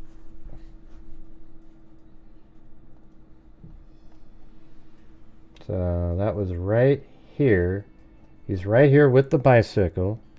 Then at 7 a.m. he is northbound at 86th Street. So he's walking like this. Walking this direction at 7 a.m. and he does not have the bike anymore. And then at 7:04 he's seen getting into a taxi northbound at 86th Street. So really what we could do here is take that and go down like this. So there you go. Let me save that. So after being right here at 7 o'clock, no longer with the bike, he takes a left. Then he's right here at 7:04 and he hails a cab. And that's where we get these pictures. That one. And he gets in the cab, and that's another one. That's when he's getting into the cab. And at 7:30 he's seen in the vicinity of the George Washington Bridge near Port Authority bus station. So that's a different bus station, but it's also a Port Authority one. And it's up here. But see, that's where it's interesting, because that bus stop that I told you guys about isn't at this one. Okay? It isn't that bus stop. So I don't know what bus he took there. I think he might have taken a completely different bus, because there isn't a bus that leaves anywhere around that time that oh, well, that's interesting. I don't mean to. But look, we go back to this one. See, now this makes all the sense in the world. We know that this is it now. Let's flip that around. Atlanta to New York. And there it is. That's the bus he was on. This is a week later, but it's always the same. Watch. I'll switch it to the 18th. And there it is again. See? So let's go to the 11th. And that is the bus that they think he was on. The one that gets there around 10 p.m. And that takes you to the New York Port Authority, which is the bus stop that he went to. That's interesting. Okay, so, and that's a direct bus route. However, it does stop at, 13 different stops, actually. And some are a really short amount of time. And maybe there's only 6 or 7 where people are allowed to get on. The other ones are just like a bathroom break or something like that. So, Spartanburg. You know what we should do? Want to map these ones out, you guys? Let's put where those stops are. And I'll make them a different color pin so we can... Hey, thanks, KK. I might have to start dancing a jig again, or be thrown in prison. But I haven't been mean to anybody yet, so it's hard to...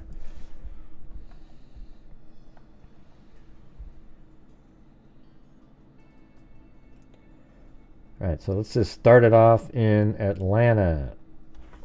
You guys want to do this, or...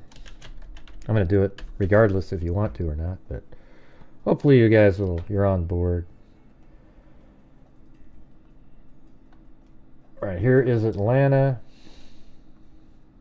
We'll just put a pin, just a general pin here. Hey, a blank slate, gifted a membership to C Peace. Let's make this, well,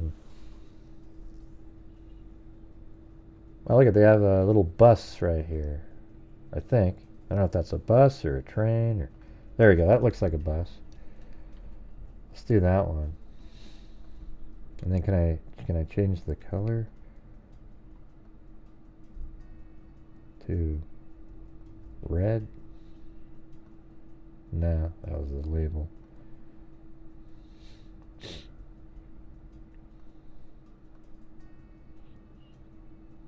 Icon color.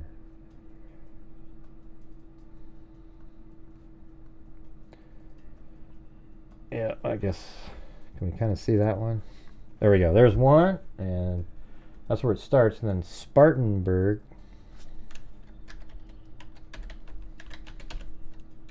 I guess that must be in South Carolina. Right here.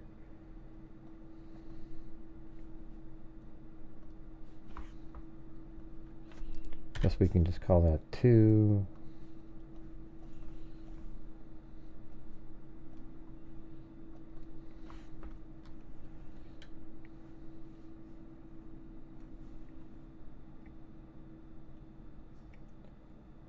That was Spartanburg, and then Charlotte bus station.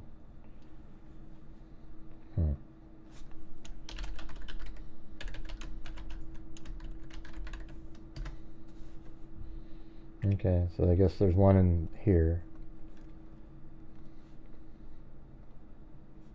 Charlotte.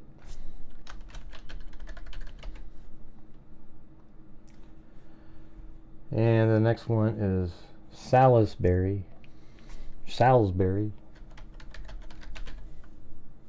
North Carolina. That's going to be north, yeah.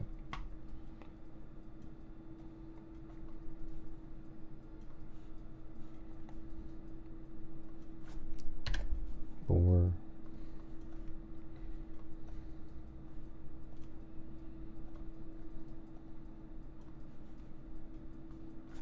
I think this is pretty useful, actually.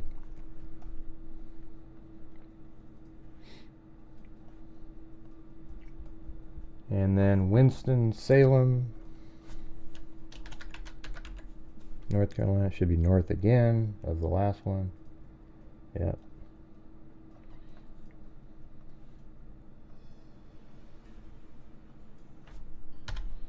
Five. Greensboro.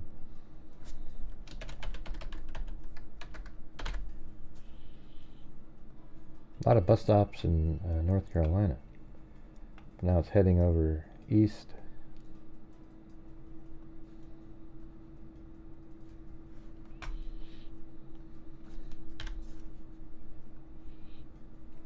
Then the next one is Durham.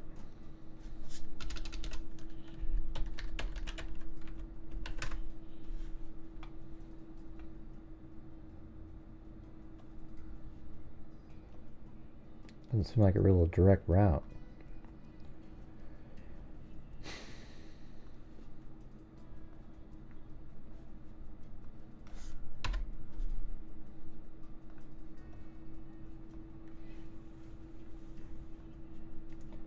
Let's see, how are we doing now? We're still at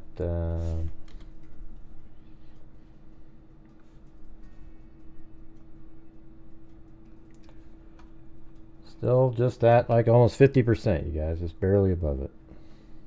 Yikes. So that was Durham and Raleigh.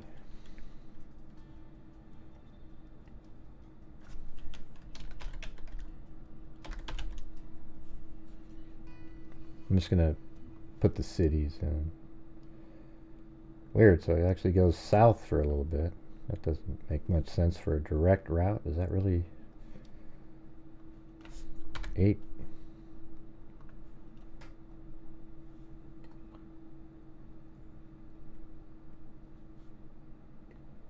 And then Henderson.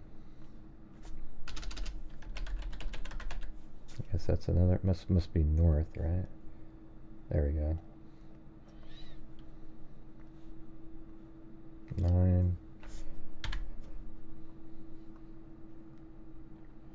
Then South Hill.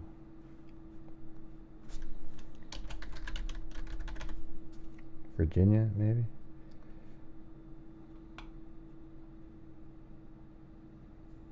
Yep.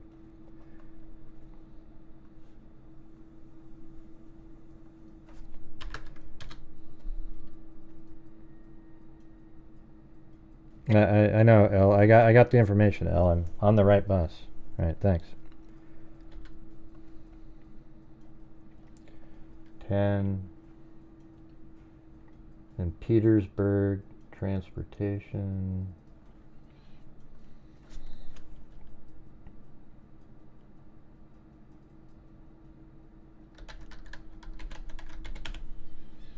Petersburg, VA.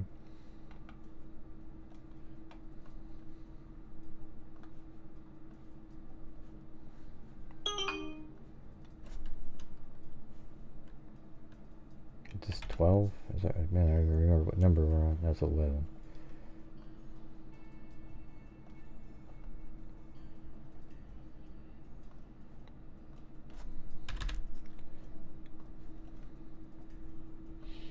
Right. And then it's Richmond.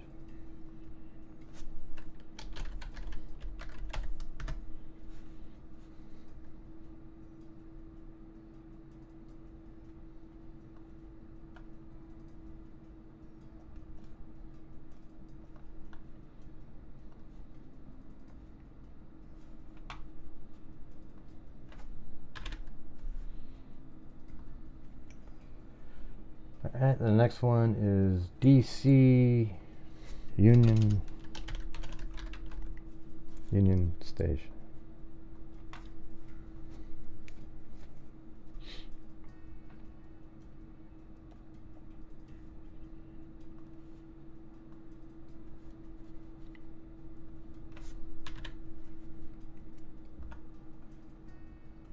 Then Baltimore.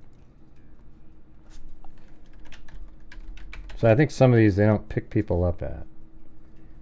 They're just like stopping for people to use the restrooms or whatever.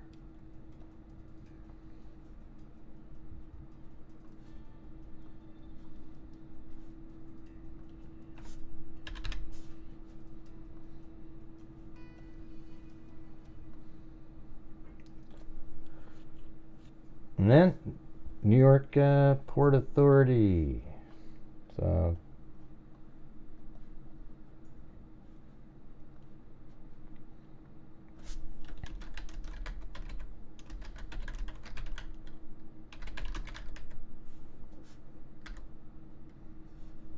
I think we already know it. That's right here. That's the 15th stop.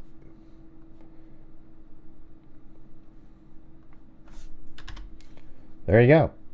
All right. So all these different spots is where he could have got on the bus. Anyone or wherever the ones are that you can change out. You know, get a person gets on the bus. All right. So there you go. There we have it. So it went up all the way like that, and then, you know, so the likelihood is he got, he went back to one of the places here, because he obviously got onto the bus on one of these places, so he went back to one of these places. How he got back to that place, we don't know. But, you know, he could have got dropped off by somebody in Atlanta or any of these places, took that bus, and then flew back to a completely different place.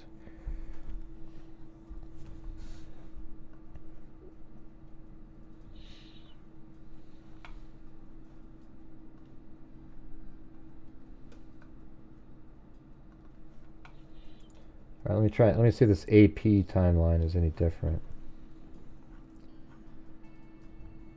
Looks the same. Leaves the park. Where's the part about how when the night that he got there, he went looking around? You remember that one? We heard that the other day.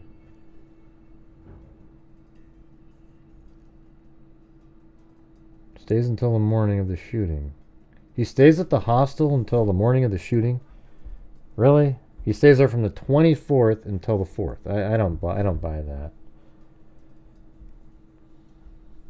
I don't think he stayed. Well, I think what they're saying is that's where his home base was during that time. Yeah. When speaking with an employee in the hostel lobby, he briefly pulled down his face mask and smiled.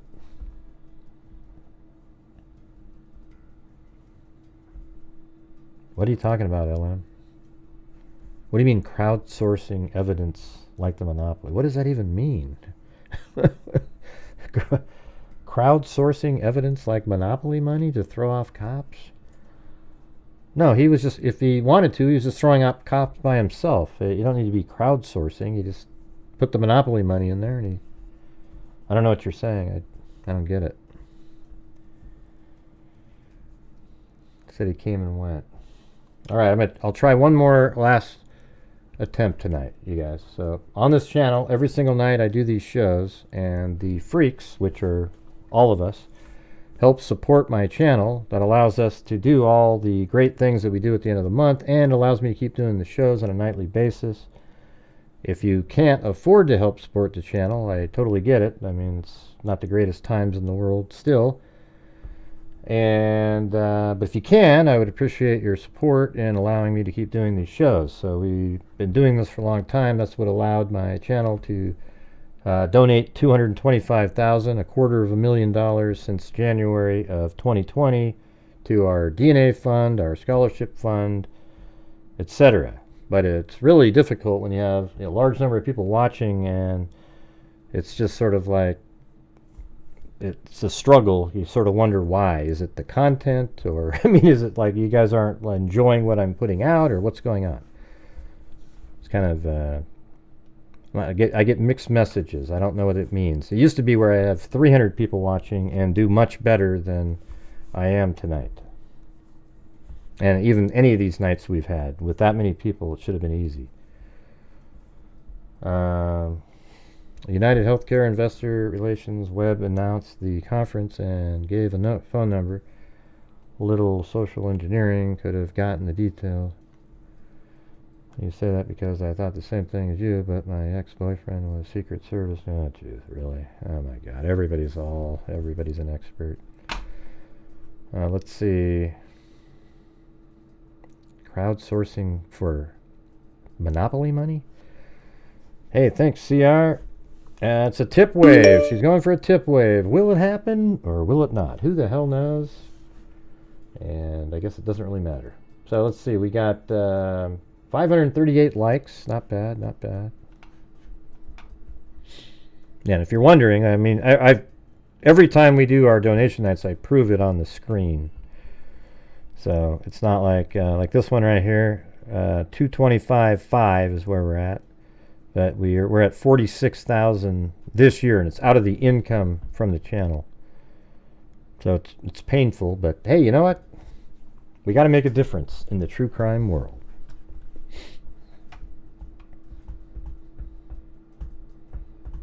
Right. Thanks, Bama Girl 41.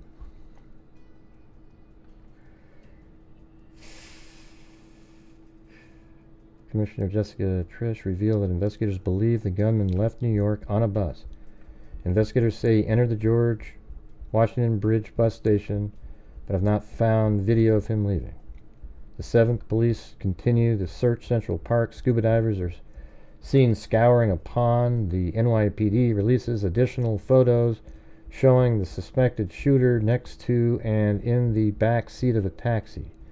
Despite recovering a fingerprint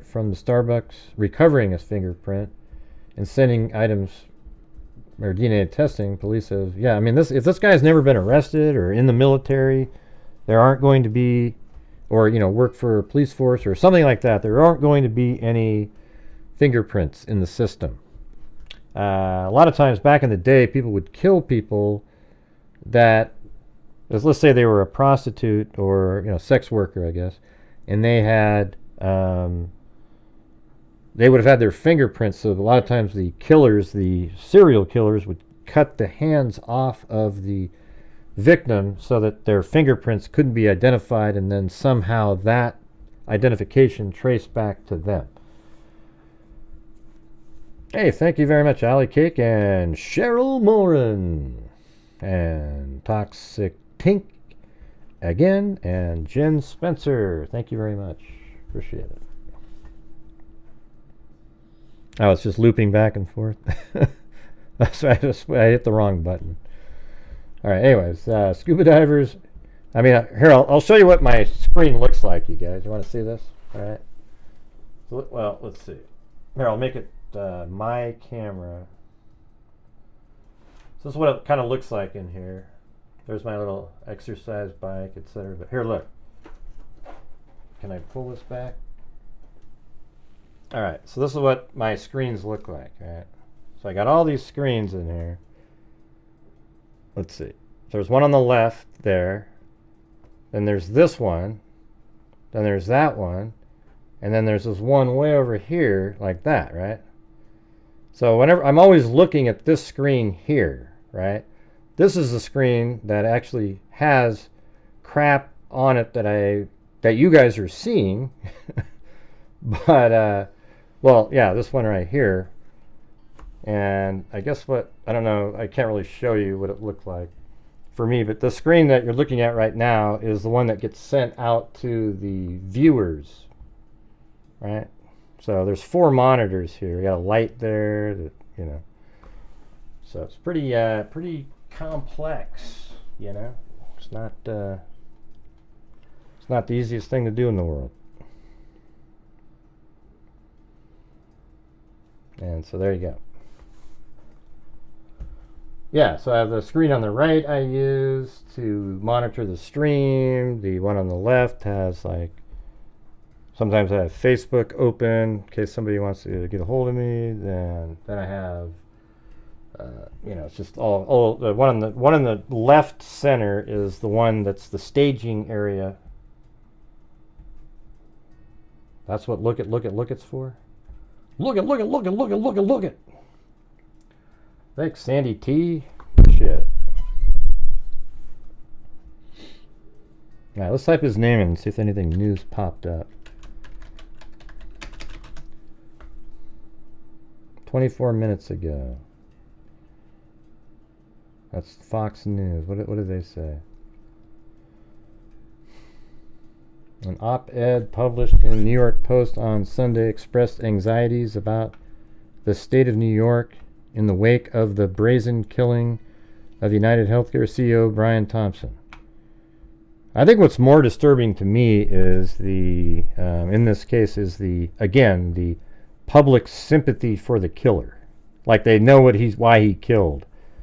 Oh, this Brian Thompson guy must be the worst person in the world. You know what? But somebody, this is what I'll tell you guys.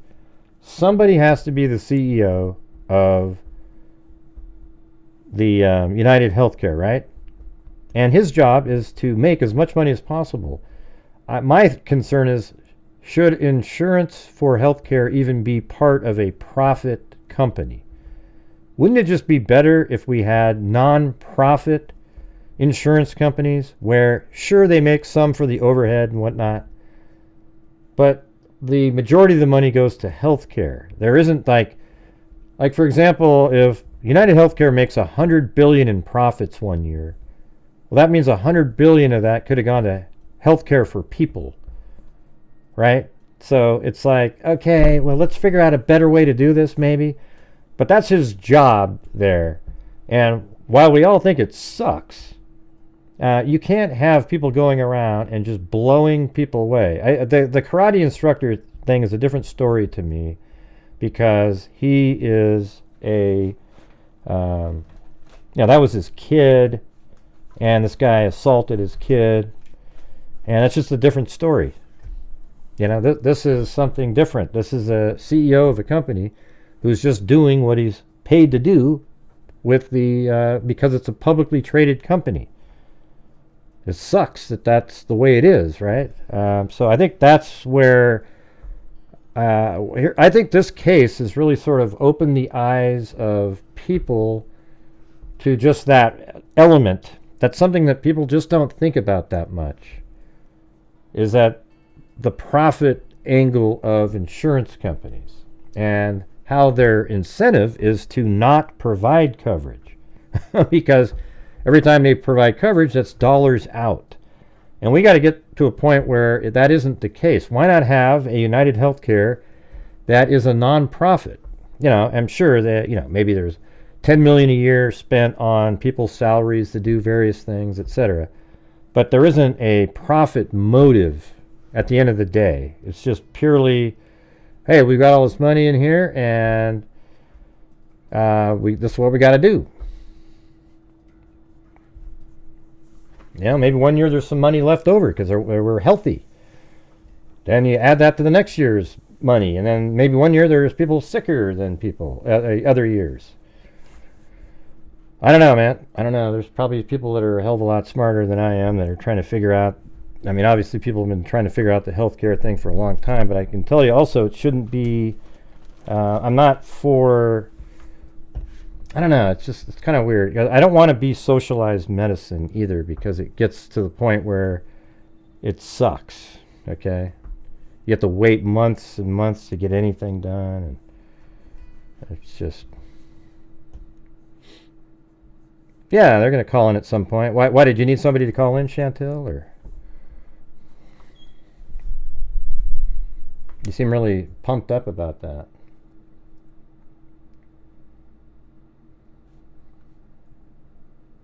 Thompson's killing came barely 2 weeks after Ramon Rivera. And by the way, if you're seeing YouTubers out there liking comments saying stuff like, oh yeah, vigilante at its best, you should never watch them again.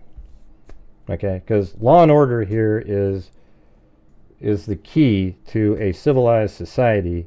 And if you're going to be cheering on people, killing executives, then there's something wrong with you. All right? I don't know. Thanks for trying to listen. And no, I didn't see anything, Danny. Let me check somewhere else.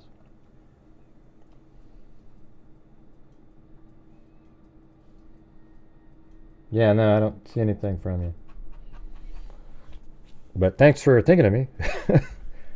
Didn't see it.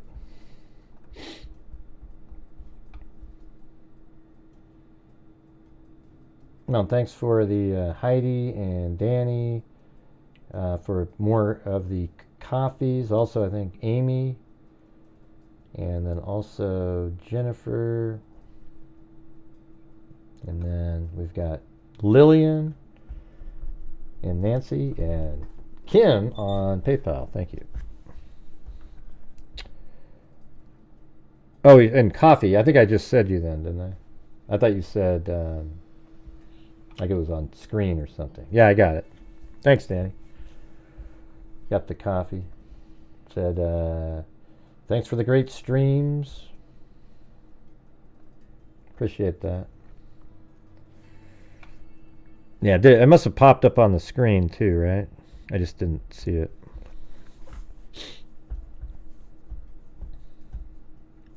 All right, do you guys want to do the call-in show? That's usually when it just gets crushed in here. But let's try it. Let's see what happens.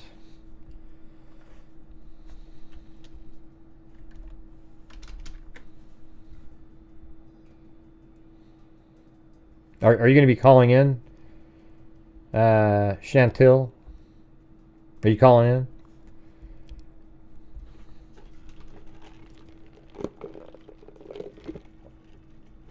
I think it'd be really interesting. I think Costco should try to do a non-profit healthcare facility.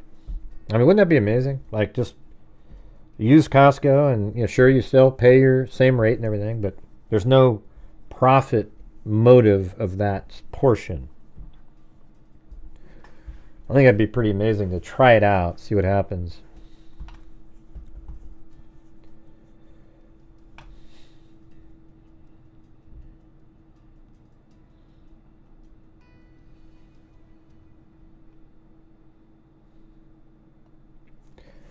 All right, there you go. There's the number.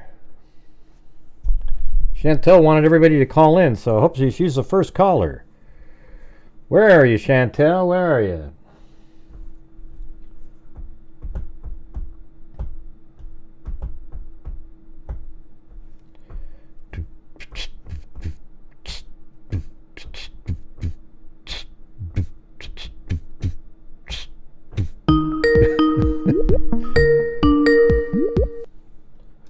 This is Gray. Who's this? Hello, Gray. This is Carol. Well, you're not Chantel, who was just saying, hey, we need to have the calls. I'm just kidding. Go ahead. This is Carolyn, everybody. What's going on? Well, I have a couple of observations about the type of guy this is. What first caught me was that he had sort of a European or Middle Eastern gait about him, and he looks that way to me. He didn't look like he'd grown up in Iowa or Mississippi or Arizona. Yeah, it kind of has the thick eyebrows. And it was interesting, a couple of days later, the New York police put out a description, and they characterized him as being a light-skinned male. Well, he is kind of light-skinned, but you know, Syrians, people from Syria and even Spain and other places like that, they have light skin, you know. Yeah, but it was interesting to me that he didn't say he was a white male, and so I just thought they picked up on that. Also, I want to know why you think he left the jacket in the park, because it seemed to me that jacket would have had DNA on it. DNA. Also, I don't know. I mean, he must feel really confident. Like he probably thinks he doesn't have any relatives that are in the DNA system of any kind. You know, whether in CODIS or on one of the genealogical websites out there, especially places like GEDmatch and ones where you have to go out of your way to put it up. So you might think there's nothing there, and he knows his fingerprints aren't in the system, and he's just carefree. He doesn't give a shit. You know. I agree. And before, I haven't heard this. I don't understand why anybody thinks that he's still in the country. I don't know. I wouldn't think so. Yeah. I think he's very brash, confident, flirtatious, very full of himself. I bet he's talkative. He's not afraid of being around people because he went to the hospital. He was able to sleep in the same room with other people, so he may not be a loner. Oh, he looks so... Yeah, and by the way, the nose, to me, when people were saying that couldn't be him, you know, comparing two photographs, I looked at the nose and I said, yeah, that's him all right. But now I'm thinking that there may be some putty on that nose. On the other because picture. It's so distinctive. It's obvious. I first thought, has his nose been broken? Well, you know what's weird though? Here's why it's. I think it's just sort of something wrong with the image itself, because stuff like that happens sometimes when you take pictures. And the reason I think that is because the two pictures, I've just recolorized. I don't know if you can see the screen, but I've recolorized the two images, and the one on the right is exactly the same as the one on the left. It wasn't the blue color. So they're taken at the same time, because if you remember, they said that he only took down his mask when he was flirting. So there he is. There's two shots of him with his mask down. It's the same time, the same hat, everything. The one on the left, you don't see that same disruption on the bridge of the nose that you see in the one on the right. So it's like, okay, did he quickly remove the putty in front of the lady? Well, but see, okay, I see a little different on the right. Well, that's what I'm saying. I just feel he turned his head. Yeah, well, it's like there's something wrong with the pixels in that one. But the one on the right and the left, the nose bridge looks different. It's the same nose. I think, same nose, but it just seems, I don't know, I just get the feeling like his lips don't look bumpy or puffy, but the nose does a little. I mean, I don't know, just occurred. But apparently he's absolutely gorgeous. I hope all these women out there that keep saying that over and over and over again should go on a date with him. Look at his eyelashes. Yeah, I don't know if that's... I don't those eyelashes, they could be... I don't know. That's interesting. I loved it when you said he could have used a different... Yeah. eye implement, the like eyeliner and made his bushy eyebrows or something. I mean, no, but the color, changing the Oh, color yeah, of the- the eye right. color. yeah. Yeah, and I thought to myself, okay, now they're talking. Color contact lenses. Well, I mean, yeah, if he did all of those things, then this guy was just like almost a, Yeah. a genius. Yeah. Yeah, but also I liked when you said you lost 6 minutes, right? Mm-hmm. And I compared it to the time when you said before the shooting, he was not in a hurry. He wasn't in a hurry. He knew the time. He stopped at the Starbucks. Yeah. He knew the time that. I think But it's then I thought, yeah, why well, wasn't yeah. he wearing AirPods? Young Yeah. kids like that, they wear the AirPods. He's killing. He's not. Here's the thing. I think the 6 minutes or what the time it took in the park for him to find a place to put the backpack, take the jacket out of the backpack, put on the dark blue one, put on the white, surgical mask, unless he didn't already had it on underneath the black one originally. Then he then he had to take the jacket he had on and put it back in the backpack, and then he discarded that somewhere, and then he got back on the bike, and that's when he exits out, and that's where the 6 minutes went. Okay, why did he take the jacket off? Because he's just Why changing did his he just because he's just changing his look up. I mean, this guy was like, Well, no. boom, he Why gets on didn't the. he just, okay, I got you, but why didn't he just put the big jacket over the jacket? that I he mean, was what would it wearing? look like the Michelin Man driving down the street? Come on, he just took off. Oh, it would have been even much bigger. That's ridiculous. I thought that. I mean, look at he just wanted to meet. Oh. Look at he was going to go from there and get on the bus, right? So he's just shedding his stuff, and he's trying to look as different as possible on the route. In the park is when he changed his look again.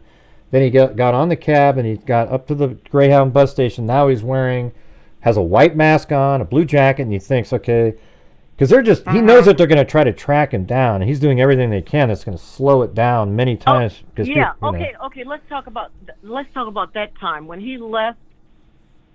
Okay, but let's talk about that time when he left the park.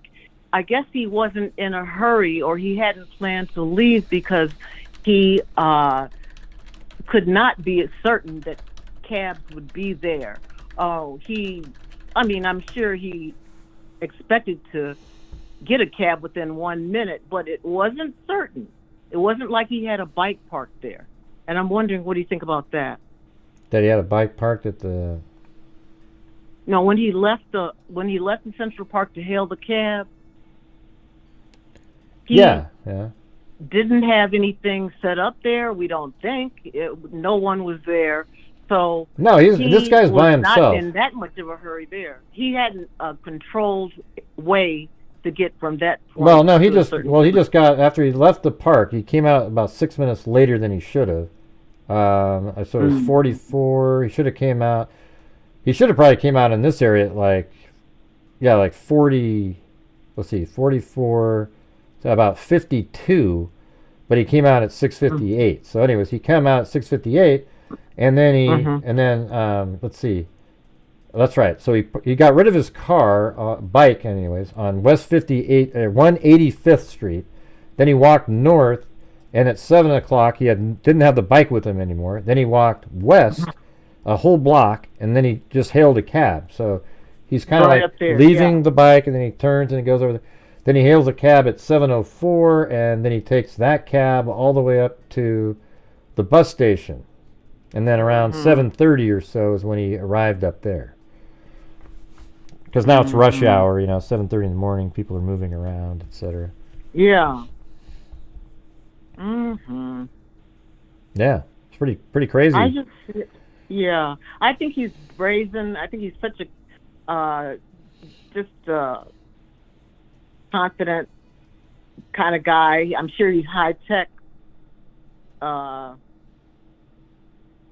was wondering how much support he has, though. Well, I mean, he was on the phone. He was on the phone at 6:29 in the morning. That's the only indication that we have that he was even spoke to or communicated with anybody else during that whole time. And so what I was thinking was other than the FBI, I hope, is interviewing people at the hotel because hostel. there are only a few people who would know when he would leave that room. Right. Well, the people at the hostel, the have lady at the somebody hostel that he planted. flirted with would have seen him, and his roommates might have known when he came in and out and that kind of thing. But That's another thing I had. Wait a minute. That's another thought I had in the beginning. There are many reasons why men will leave a hotel early in the morning.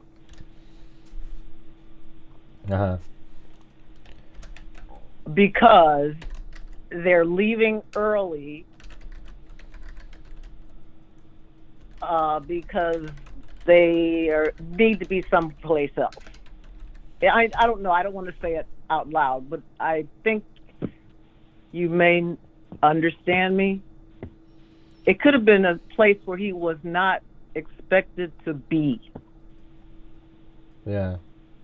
I guess. I don't know. I guess I don't know what you're saying. He could have been rendezvousing with someone and wanted to leave the hotel early.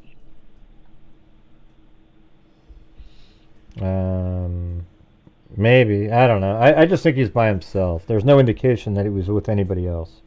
Not even on any... Well, we have to ask... Well, listen, here's what we need to... Here's what we need to to say to ourselves is if there was somebody else that he was involved with, he would have shown up on one of the camera shots with him at some point during the time, but they don't have anything to suggest that at all. The only thing that we know is that he flirted with the person at the hostel, that he had roommates, that he had his mask on the whole time, and we also know that he was on a phone at 6:29 just before the CEO came out of the building. So I think that one might be somebody was letting him know when he was coming down, but it could just be that he was talking to his mom and pretending nothing was going on. I don't know. But other than that, there isn't another person. And so why do you think he would not have AirPods? What do you mean? Why would he be wearing AirPods? These. You know how people walk down the street and talking, and they don't have a cell phone in their hand. What do they have the right, but I mean, but some people just don't have those. I just got my first set of AirPods this year, so I went like 20 years without having one. Yeah, but he's a young guy. Well, I was young back then. He's a young guy, Gray. Oh, come on! It and just also, doesn't mean anything. he's on a mission not to be seen. Right. Okay. All right. Well, check it out. We got these other callers that keep trying to buzz in, but. Well, I enjoy you so much. Well, I enjoy and you I've been too. following you for 3 years. Well, I like listening to you. You've called in many times, haven't you, over the years? With the Idaho 4. There you go. See, we'll be doing that one coming up. So there you go. Yes. Okay. All Talk right. with you soon. Okay. Bye-bye. Have a good one. Bye-bye. Let's see.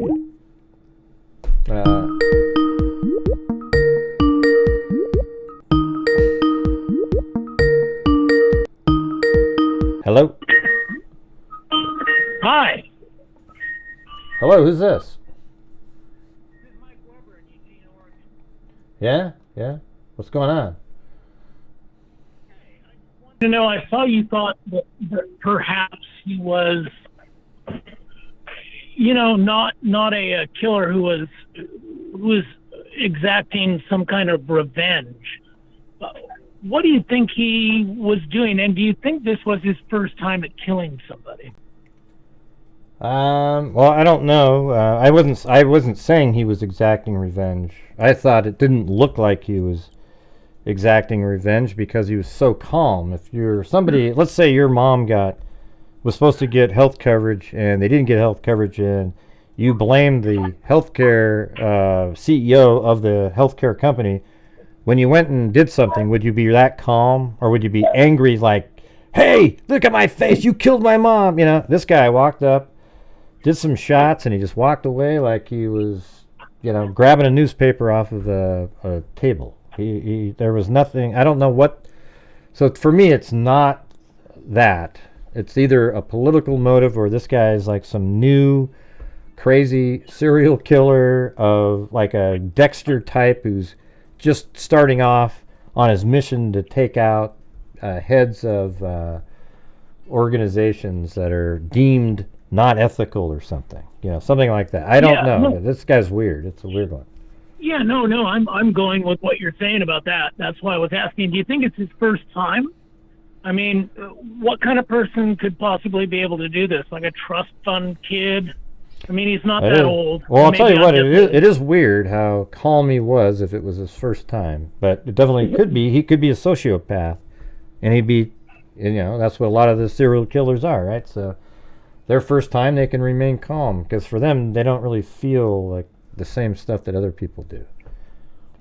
Sure. No, I enjoy your program. I do profiling here in Eugene, and I like to listen to what you have to say because you and I don't always agree on stuff, and I think that's great because it gives me another perspective as to what's going on. Well, cool. I actually, I agree with what you think about him, even though it kind of differs from what I was thinking earlier. Yeah. But, I see so many theories out there and so many of them are crazy. He has a twin. I'm like, oh my God, are you, are you smoking crack? What's going on with you right now? Yeah. And we don't have a lot of information to be able to base anything on. I mean, we have some pictures and we know he killed somebody and he seemed to do it pretty calmly. Yeah. And I agree with you 100% on the monopoly money. I feel that he was going to shoot this guy. After he fell down, he was going to throw this monopoly money all over him because that healthcare provider, healthcare insurance provider, was a monopoly. And it was like saying, here's your money. That's all you're doing. But that leads me to wonder, he made a lot of mistakes, in my opinion. Or many killers do. But maybe they weren't, Like maybe somebody's because how does he leave a cell phone accidentally? That's just ridiculous. That's like the worst thing in the world to leave. And how would he have left that? Because he had his backpack, his jacket, and all he did was get over to his bike, and all of a sudden there's a cell phone sitting there. I think he knew to leave that there, and he knew that it would be very difficult to get in. They'd be wasting their time trying to get into it. And, maybe they'll get into it, and he didn't think they could because he planned on making it incredibly difficult. But I don't know. To me, leaving that cell phone, and first of all, you have those messages on the bullets, right? That seemed weird. But then he leaves his cell phone. Now it was almost like a pattern. And then the monopoly money inside the backpack. That feels like a pattern too. Like he wanted them to find that. He could have. He seemed like he was calm enough to have put the monopoly money on him there, right? I mean, there's no reason. Yeah. If he planned it, why didn't he remember to do that? I guess.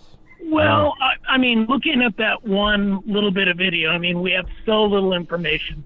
But looking at that one little bit of video, he had some trouble with his gun.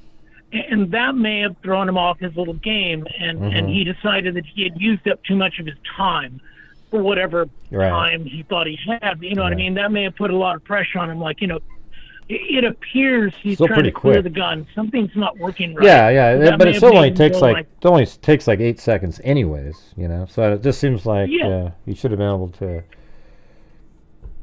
grab that. No, I agree. He had time. Nobody was running up. It's New York City. Nobody was coming at him. While you're watching that video and he makes that first shot, there aren't people coming over. There's nothing going on. But I feel that the gun, having trouble with the gun threw him off. He had time. He got away. Law enforcement doesn't have him, but I think it threw his mind off, and that's why he didn't leave the monopoly money. I agree with you from the other night.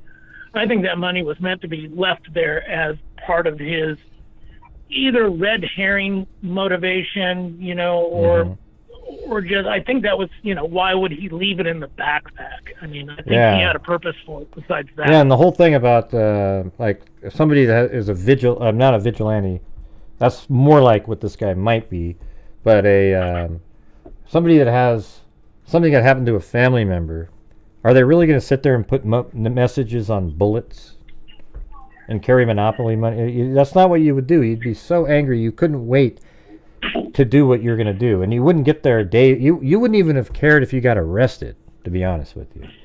You would get there and just be so angry. You would go right up to the guy, scream in his face, and shoot him. This guy was something different. He was almost leaving signatures or a calling card, Well, Really? he shot him in the back. He definitely wasn't Crazy. trying to make, some kind of point with the guy right before he died. You know what I mean? I mean, if I've got some problem and I want to kill somebody, I want them to see it's me. And he didn't have that kind of motivation. I mean, my original theory was that he had a loved one that died because of some, bad policy, and thought that he had dedicated his, didn't really care and dedicated his time and money to this. But, but at any rate, I think that he showed up early because, a lot of people are saying, well, this meeting wasn't publicized, but I think that it probably would be easy to find some hints about it. I mean, this CEO wasn't some celebrity. This isn't Taylor Swift. He doesn't have a security detail. I think he showed up early to do his reconnaissance and to start asking, calling or asking motels, hey, is this guy going to show up? Maybe even lying to them and saying, hey, I'm a reporter. I'm doing an article on him. He's kind of controversial. I mean, he was being looked into. Yeah, I mean, he got there kind of early, but it seems kind of odd that he would take the time to go over to the, well, you mean the other day, like on the 24th, but he sure spent a lot of time there. It seems like he could have easily pulled it off getting there on the 30th and still came up with the same kind of thing. It wasn't like it was just really kind of simple, smooth little thing that he did, just got on the bike, committed the homicides, put the bike in that little alley, then he kills him, and then he gets on the bike, and then he drives back into Central Park, switches out his jacket, then drives through the park, leaves the backpack there, and he comes out looking totally different, doesn't have a backpack on, has a blue jacket, then he parks the bike again, then walks a block and a half, hails a cab, now he's just got a white medical mask on, and then he gets into that cab, goes to the bus station, and takes off, all before anybody's even really looking for him. I mean, it's pretty crazy. What do you mean? I agree. I think we can all agree that when you do something this big, that focus is going to be at that spot immediately. So you do have some time to get away. Right. And I think he did have a plan. I think he. Well, yeah, it was totally even planned. if it was rudimentary. It was completely planned out, the whole thing. Yeah. Yes, Yeah. I think perhaps he didn't know for sure when he would be doing it, but I think he did have some connections with somebody. He was on the phone. I mean, I think he could have conned somebody into letting him, telling him when that guy was going to be around. Well, I think he knew I think he knew he was going to be doing it on the 4th. He just didn't know exactly when the guy was coming out of the building, but he must have had a contact in there to make him feel like he had time to go over to a Starbucks where he easily could have missed him during that time frame. No, I agree, because that was, I mean, if you're waiting for somebody, are you gonna, revert your attention away from what you're doing, from your mission? He knew somehow that he was going to be able to talk to somebody that would let him know. And if that contact was made while he was there, or if it's an even bigger, plan, I would agree that, who he was on the phone with was saying like, hey, Thompson's leaving, he's going to be headed here. I think he had a pretty good idea of what was going on with Thompson for whatever reason or however. Mm-hmm. But I think he may have possibly set those things up while he was in New York, ahead of time. Yep. That's my thought. I don't know if he's a hired killer, but yeah, he seems there are things that don't really make sense to a couple of the different theories. So it's like this guy's kind of a, to me it's either a vigilante towards these types of people, or I don't know. He doesn't even seem like a hired person. I don't have any. This is a really weird one, but I don't think it's somebody. Yeah. I don't think it's somebody who has a family member. I'd be surprised if he has a family member that something happened to. I don't know. I like your theory that he's kind of a Dexter, and maybe this was his first try. That's what I'm saying. He's a mission-driven killer, and he's he's educated, he's calm, he's cool, he's collected. Why is he flirting with somebody? Because he's on a mission. I mean, I don't work anymore now. I just do online stuff here in Eugene. But, when I did, I could go to work. I did not like work. I was good at work, but I could laugh and talk to people. I was mission driven. I went to work. And I think he is possibly, like you're saying, like a Dexter kind of killer. He has his agenda of what he's doing for whatever twisted reason. None of us are sitting around saying that it's good that he did this. I do not condone what he did. It's easy for a lot of people to condone him for what he did. This guy could have been complete evil personified, and I do not believe that this guy killing him was. I think there's no justification. Even if he's the CEO and something happened, in this case, it's like he's the CEO of the company. That's his job to do what he's doing, and our society needs to maybe make a change on that element, meaning a profit-driven insurance companies for health. It's really kind of almost weird when you sit and think about it. But even if something happened to a family member, it's bogus to go shoot the CEO of a company. He was hired to do that. The CEO before that was doing the same thing. The CEO of every other company does the same thing in the healthcare industry. Some of them maybe aren't quite as aggressive as they are, but what difference does it make? They're all absolutely. So just to me, it's like you're a degradation of society. When you see that many people excited that this person killed the CEO and they're on his side, it shows you how far our society's collapsed into oblivion. It's just really it's just ridiculous. I completely agree. While he may have been a real evil person, like you said, he's doing what every CEO for every healthcare insurance company is doing around the world, cutting costs, denying claims. The insurance world is a lot like Las Vegas. It's all based on odds. Mm-hmm. The less they pay out, the more they get in, the better off their profit margin. They were even sort of worse. Like they were doing using AI, and it would not 90% of their claims would get denied. But if you went to your doctor and said, hey, can we appeal this, that they would have probably accepted it the second time around.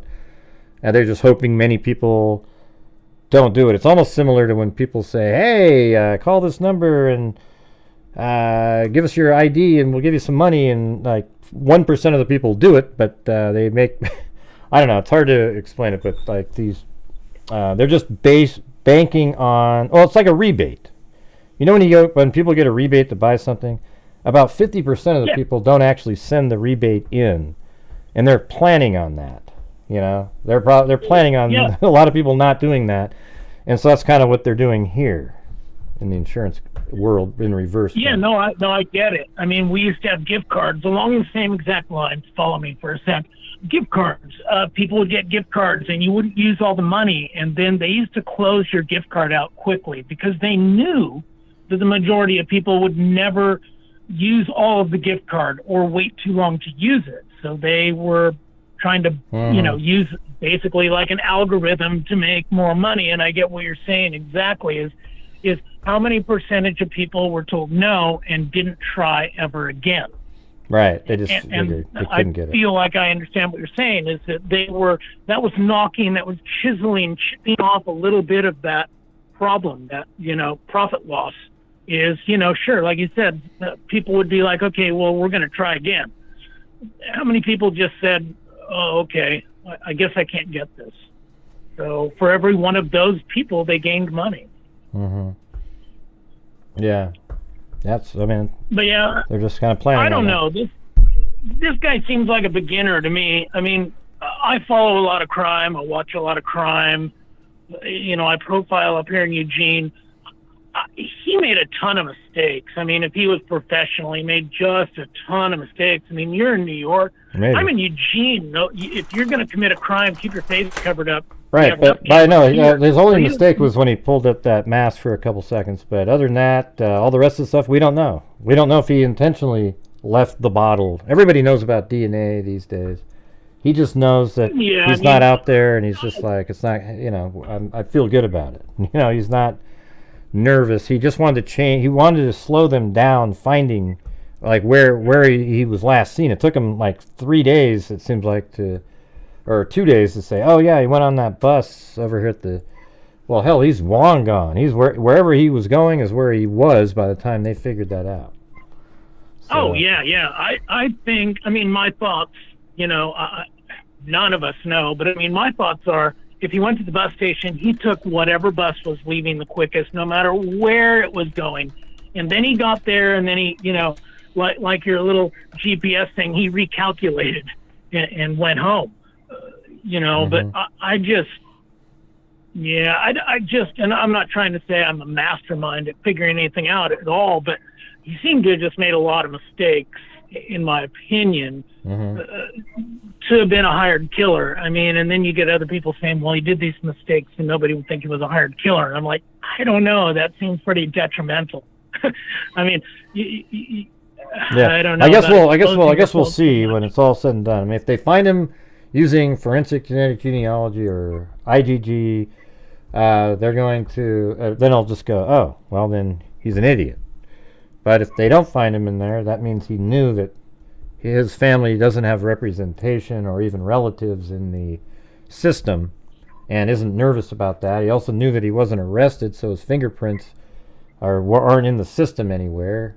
And just changing his look from here to there made it harder for them to track, etc. And again, like even the jacket, the only thing that you really worried about on somebody like him is somebody identifying him or his DNA leading to him, because he knows his fingerprints aren't in the system. So if he doesn't feel like his DNA is in there, then he's not worried about it. And if also he changed his identity a little bit, putting mascara on, maybe his eyebrows a little thicker, whatever, then he's probably not even that nervous about that, because people will go, yeah, he doesn't look like that.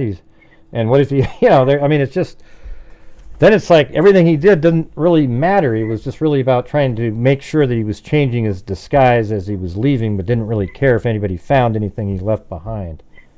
See? Sure. I mean, in a way, I equate this to like the Brian Kohlberger, murders. I think he thought he was doing really well, and my personal thoughts on him is that he cleaned that sheath, but he forgot to clean inside those snap buttons. And I think this CEO killer is much like that. He had a plan, but he just kept screwing it up. I mean, he saw a pretty face, and he's going to pull his mask down. And people are saying he's from another country. Whether we know or not, I'm going to tell you that law enforcement would know, because I don't think he just pulled his mask down and never said a word. So that woman at the hospital would know if he had an accent. And yes, I know how people are. Oh, he could make a really nice American accent. He's from, wherever. But I mean, this is not Hollywood. It's not a fantasy. This is going to be a lot more simple than any of the conspiracy theories. But once he's caught, and I think he's going to be, then we'll know who he is. And I think knowing who he is will tell us why he did this, because then we'll know his online presence. Was he aggravated about the healthcare system or whatnot? Did he have somebody that died? Was he dying? I mean, I've gone through cancer myself. I don't look like I have cancer. He doesn't look like he has cancer, and cancer hits all ages. But still, he's happy and flirting with that hostile worker. That does throw into my theory a huge rock in my cox. It doesn't fit with what I'd like to think may have happened. All right. Well, interesting conversation. I appreciate you calling in, and see if we get some more callers in here. I'm great. Thank you for letting me on your show. I will keep listening. Calling again sometime. All right, have a good one. See you. What? Oh, calling again sometime. All right, bye-bye. Hello, this is Gray. Who's this? Hi, Gray. It's Chantel. Oh, there you are. Well, you sent me a picture of the thing, but that doesn't. It's not helpful at all. You got to send tell me where in the park the backpack was found, not a picture of a small little corner with some leaves on it. I just saw it just now. I was like, come on. Yeah, so I said I can share with you where it was found. So I took a walk in Central Park, and if you zoom in, it's at a place called the Mall. So if you type that in Google Maps, the Mall.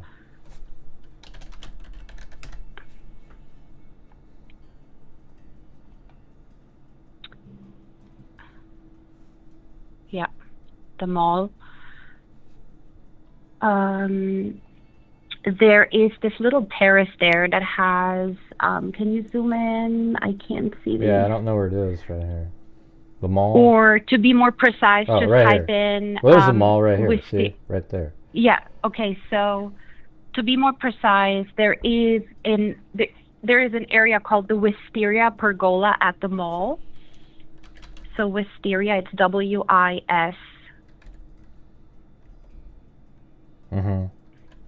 W-I-S-T-E-R-I-A, and then space pergola. I've already got it. So, yeah. So it was found right there. And it's a little area that it looks like a terrace, and it's behind that big stage that you see. Yeah. Okay. And where is it? Can you see my mouse moving around on the screen? Yeah.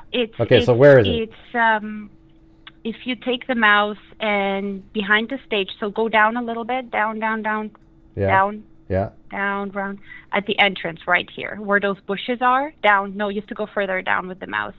Down there. Right there, right where it is now, right where it is now? Right there, yeah, where those bushes are. That's where Well, no, right where my hand, well, you're taken. behind me a little bit, so right here, is it right here? Where it's wiggling around on the screen? I'm moving around in circles, you'll see it in a second, the little hand moving. Yeah, around. so it's hard to see it from the screen, but it's in this area. There are stairs that lead up to that terrace. And then there's that corner that I took a photo of, and that's where the backpack was right here, laying. look at on my screen. Here's the stairs. Yep, so go up the stairs. Well, I can't go up the stairs, but is it right here on that corner? Right there? On top of the stairs, yeah. He threw the backpack behind those bushes, and that's where the backpack was found. So right here, right there. Let me show you. No, other side.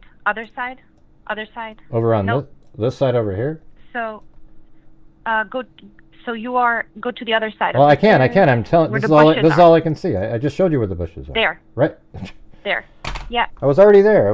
Okay, just wait for a minute because you're way behind. So just wait for a second. All right. So see the screen right now. See the screen right now. Is it right back in this corner right here? No. Oh, the other Jesus. one. Oh, Jesus. Oh, God.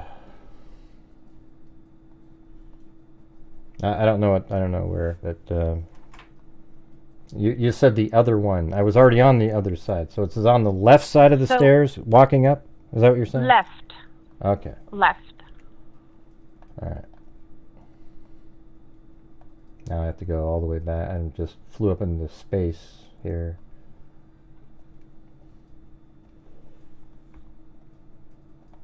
So it was right, basically.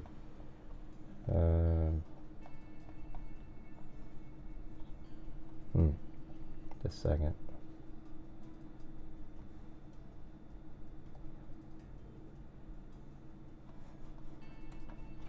I don't even know now. Where God, I have to go find this spot again. Where the hell was that? Let's see. It was called Wisteria Pergola at the Mall. Yeah, so I'm on that, but was it right here? No, I don't know if I'm on. I think I was on the back side of it or something a minute ago. Yeah, it's right here, and then I pulled out that. Oh yeah, maybe it was.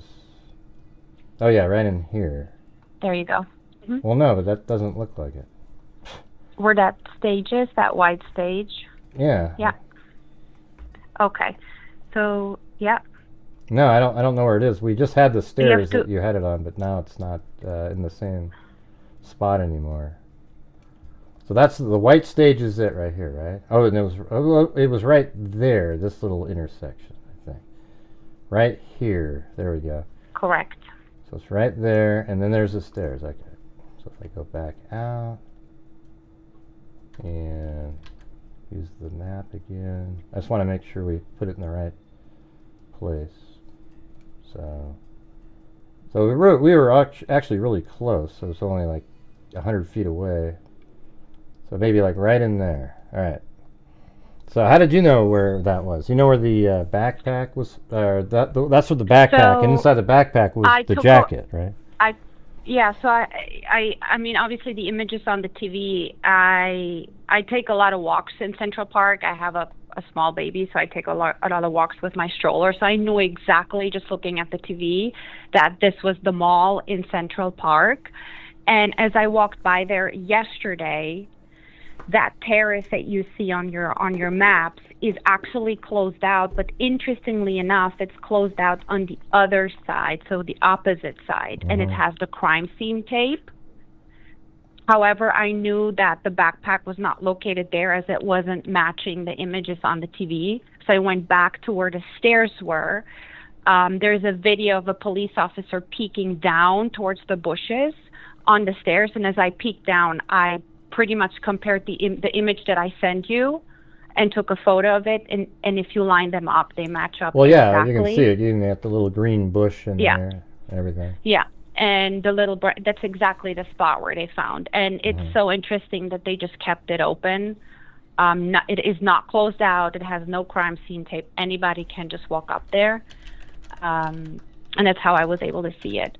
But I do agree with you that the killer was probably in Central Park and did something that the police is not sharing, because as I mentioned to you before, the terrace goes straight and there is this little pathway, and that pathway is closed out with crime scene.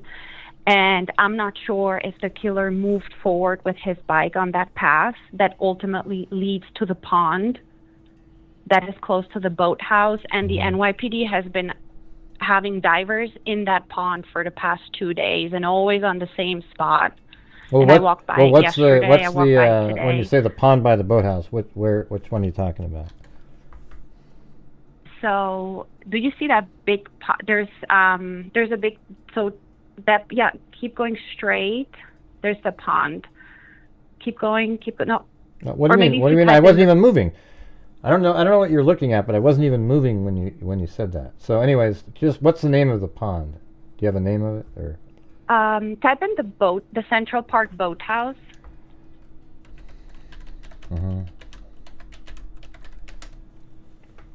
Okay, so just right there. Yeah.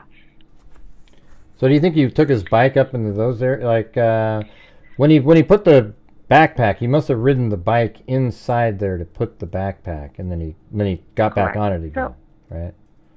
It looks far, looking at the map, from where the backpack was thrown and the boathouse and the pond in front of the boathouse. But in reality, I walked it today, and I was there within 3 minutes walking. So by bike, it's probably a minute. And I wonder if the boathouse, which is a restaurant, and there's like public toilets and everything, and there are cameras on the boathouse, and I almost wonder if the police have him on video throwing something into that pond or lake. You may call it lake too, because it's pretty big, and therefore have been spending the past 2 days with divers in that lake looking for something. I'm just trying to figure out, like, when he put the backpack there, he wouldn't have been able to go over the bridge with the bike, or the steps with the bike, right? He would have to turn around and go back out, right? Probably, yeah. Although it's like 4 or 5 steps, it's not many. But he could go over it then, right? Absolutely, yeah. Oh, I see. So I'm going to say he did then. I'm just trying to change the map a little bit. I could send you more photos, maybe of the location in the video. Maybe cool. That's more helpful. But yeah, I think there's definitely more to what he did in Central Park than what they're saying. I don't think they would be spending all this time. Well, I think maybe at the threw lake, the gun in the same corner too. I think they think he got rid of the gun in there. Yeah. That's what they think. And the reason I had written to you before that I don't think that he took the Fifth Avenue entrance is because the Fifth Avenue entrance is by the Central Park Zoo. So there is tons of cameras there. I mean, the zoo is pretty big. There's a petting zoo on the right side. There's a larger zoo on the left side. And then there's a museum there as well in the area. And if he has been in New York prior to the murder, then I'm sure he kind of like saw that. And driving by the Fifth Avenue entrance meant he would have been captured by so many cameras. And I think the Sixth Avenue entrance was probably the safest one to take and the closest one. Well, the Sixth Avenue one isn't the closest. That's the thing. It's not the closest. To the killing? Yeah. Well, at least I think you're talking about the one that the Sixth Avenue entrance into. Oh no, never mind. I was thinking of 60th. Never mind. 60th is where one of these news outlets said he entered the park at, but that doesn't really make sense. 60th is on the right-hand corner where 56th Avenue goes straight into the park. Yeah, no, I agree with you. 60th makes no sense. He would have had to take the Fifth Avenue entrance on 60th or Central or 59th, but there's the zoo there. There's so many cameras there, and I doubt he would have taken that path. The zoo's right on 60th? Oh yeah, right there, Central Park Zoo. It's a little bit higher up. Yeah, but I see it. Yeah, it's right there. There is this nice path leading into it, and there's cameras everywhere on that area. The Apple store is across the street that has 1 billion cameras. I really highly doubt he would have taken that entrance.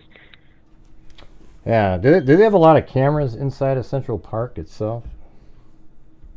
Just all over the place? So I saw one today. I was looking around. There's this Columbus, Christopher's Columbus statue in Central Park, not too far actually from where the backpack was found, that has a camera guarding the statue from people vandalizing it. So I saw a camera there. But on the trees and stuff like that, I really couldn't see any. I wonder why they were checking up by the boathouse. Doesn't seem like there's really a path that goes up there that would then make it so that he exits out on 77th Street.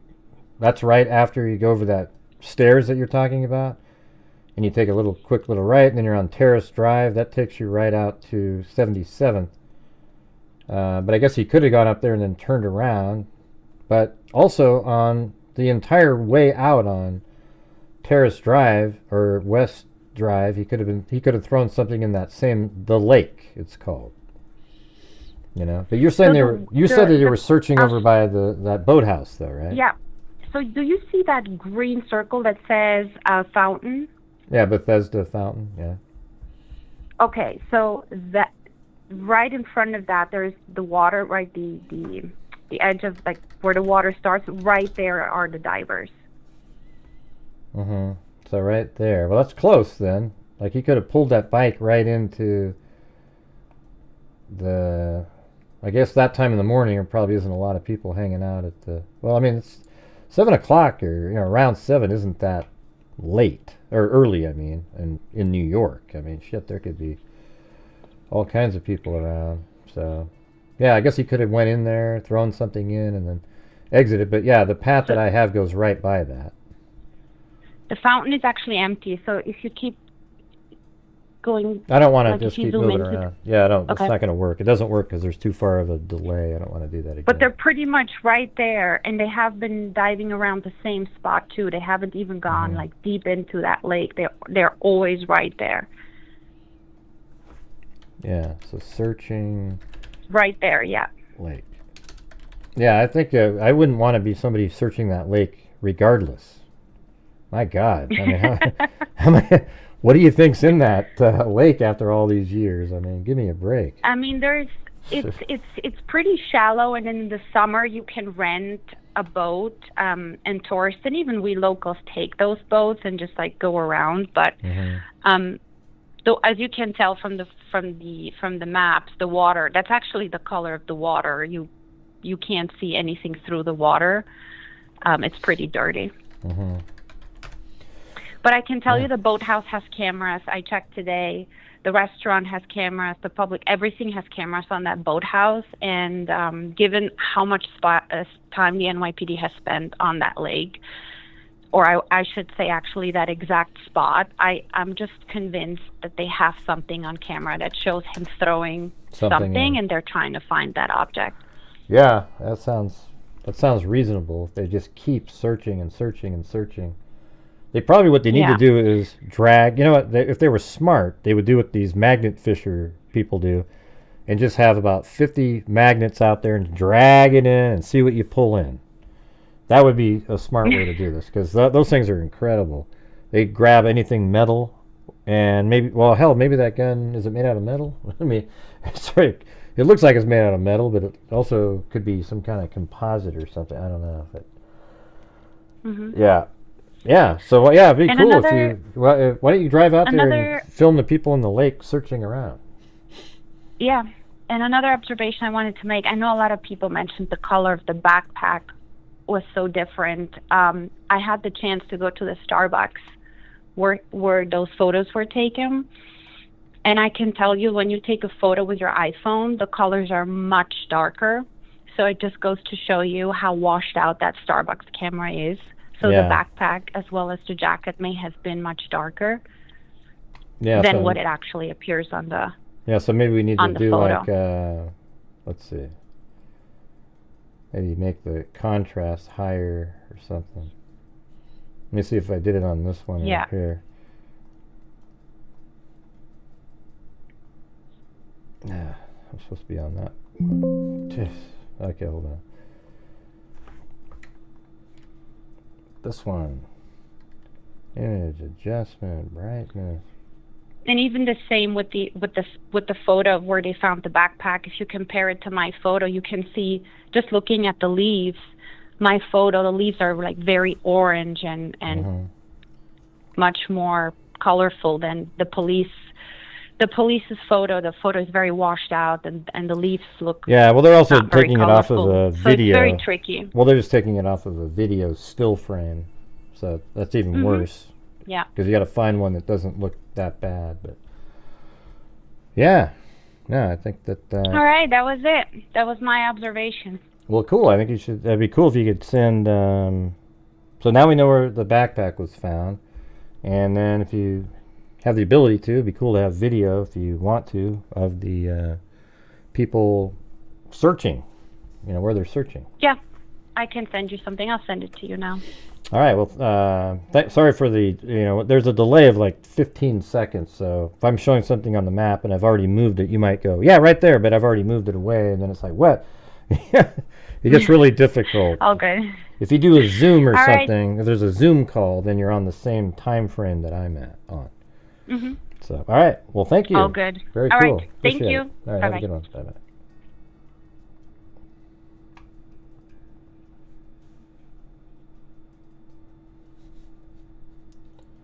All right, you guys. I'm going to take off.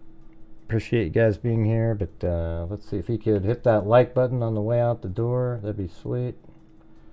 We've been on here for 2 hours and 54 minutes.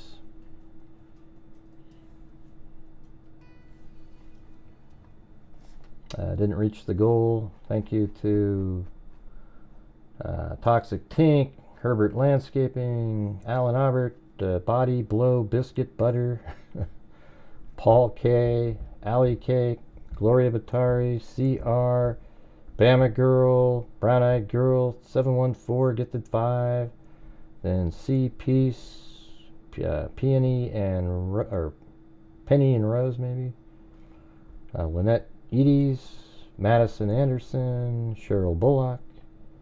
It is Amy Darcy Marie, Herbert Landscaping gifted a membership, then Griff, then Alley Cake, A Blank Slate, Georgina Stoliker, Michelle H, Shells 76, Ozzy Trisha, Joseph Brennan, Pauline Buckles, KK, A Blank Slate, CR, K-Me, Bama Girl, 41, then Alley Cake, Cheryl Morin, Toxic Tink, Jen Spencer, Sandy T, Trying to Listen, Toxic Tank, E.G. Moore, new member, and then Pete, Never VT, that's a hard one. Pete, Never XVTWW4L. Don't know what that means. The long one though. And also thanks to Lisa, Steffi, Jennifer, Amy, Heidi, Allie Cake, and Melissa for the and also Paul on the coffee.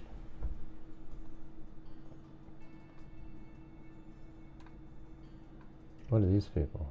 Oh, that's the place where people are searching. Okay, I guess somebody sent that. Somebody named Fringe. I guess this is where they're searching. Photos of the search right there. Yeah, right there, that's that spot. So they're searching, that looks like the red brick of the, right there, see? The red brick. I didn't get the video.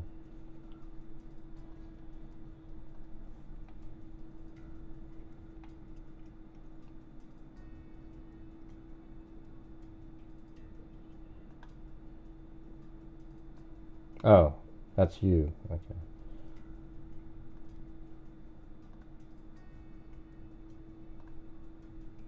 All right, let's see.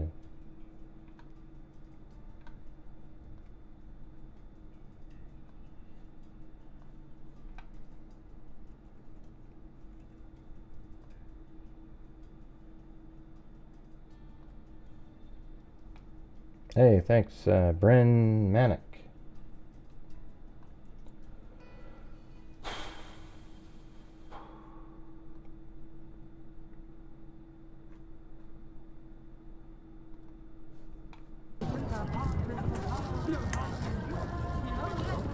Yeah, I mean, I saw some on the news. I'm searching around. God, how would you like to be on the bottom of that? Jesus, good. Why not just throw magnets in there? You know? That's all you got to do.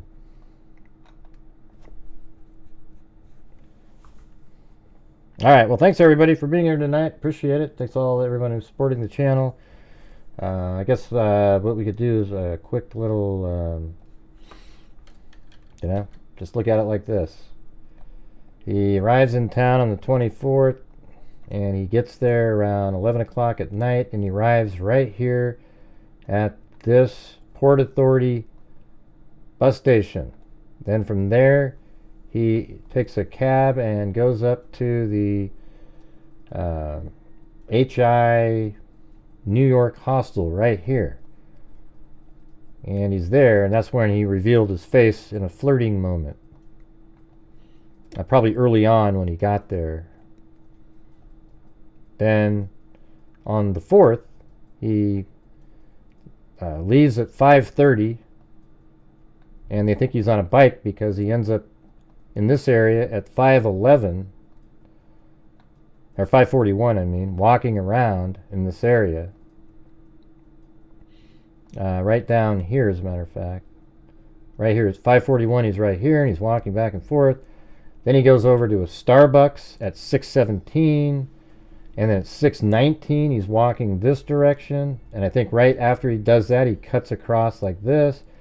And then he must walk down this direction again because, let me get this one on here. After he walks down this way, he goes back this way at 6:29. He's going this direction. This is the hotel where the Brian Thompson was in. Hey, thanks, Abby Jello. Thanks so much. It was right there, right? So then he comes down probably at 6:42. He exits his hotel. And this guy, the killer, is standing over here by the alley, which is right there. So he's standing probably, I think he's standing on this corner, not that one. That corner doesn't make sense from the angle that he came in.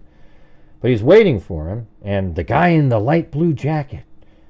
So he comes by, and then at 6:44, Brian Thompson makes his way underneath this awning, and the killer came across the street and shot him. I think the first shot works. Then he clears something, tries to shoot again, but I don't see the smoke, smoke coming out of that one. And then I think he gets another shot off, then clears another one, and then he shoots, something like that.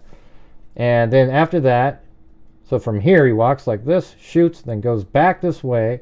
He gets on a bike that he parked in this alley, and that's when we see him going around the corner right here at 6:44 also. And then at 6:48 he enters into the Central Park.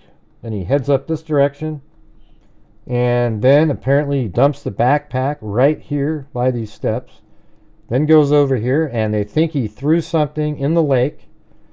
Then he goes this direction, and then he exits the park at 77th Street at 6:56. So this is only 12 minutes after the shooting. He's here. However, there's 6 minutes of missing time already at this point. So that's the time it took for him to take the jacket that he had on and replace it with the dark blue jacket, and then he also he put that in the backpack that he left in the park. And now he's a guy that doesn't have a backpack. He looks totally different. I mean, he's similar because he's riding the black bike, but there's a guy driving now. Instead of a brown jacket and a black face mask, you have a guy driving he has a blue jacket, no backpack, and then he eventually takes the black mask off and has only a white mask underneath it. And so at 6:56 he's here. Then he drives up into this area on the bike, and still at 6:58 he's on the bike, has a black mask on and the blue coat. And then he goes this, or dark blue or black coat, whatever it is. Then he goes this way, and then he right here at 7 o'clock he's right in this area, but now he no longer has the bike. Then at that point he walks this direction and hails a cab at 7:04, then takes the cab all the way up to the Port Authority GW Greyhound bus station up here. He enters the building. They do not see him leaving the building. And what does that mean, Schumpeter? To taxi not on gray. What the hell does that even mean? Then right here he gets to this bus station, and they don't see him exit on foot, so they believe he got on a bus there and went somewhere. They think maybe he went back to Atlanta where he took off from. However, we were just looking at all the different stops that the original bus took, so I'm sure on the way back it's something similar.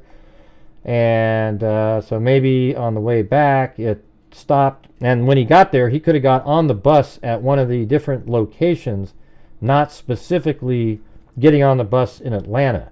However, they are checking Atlanta, so maybe they think he did go there. So there you go, everybody. What do you guys think of that? It's pretty I think it was a pretty interesting show anyways. I just don't know what you're saying. Two taxi on the way to bus. No, that's not accurate, Chung Peter. Sorry. It was just one taxi. Yeah. We've gone over the timeline 50 times and it never says he got on into two cabs. Yeah.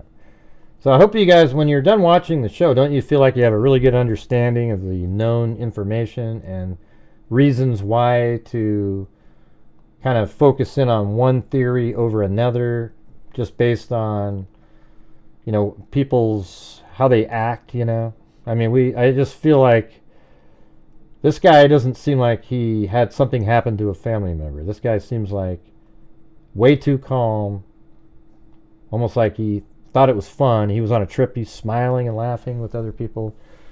I don't know. So, all right. Well, thank you all very much for being here, and we'll see you tomorrow. Can't reach the goal every single night, obviously. But at least I give it a shot, I give it a shot. I try to do it. It doesn't always happen, though. Let's see, what did we make it to? We made it to...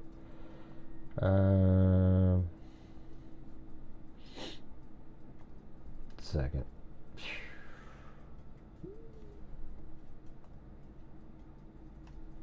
We made it to 80%. Maybe 85, something like that.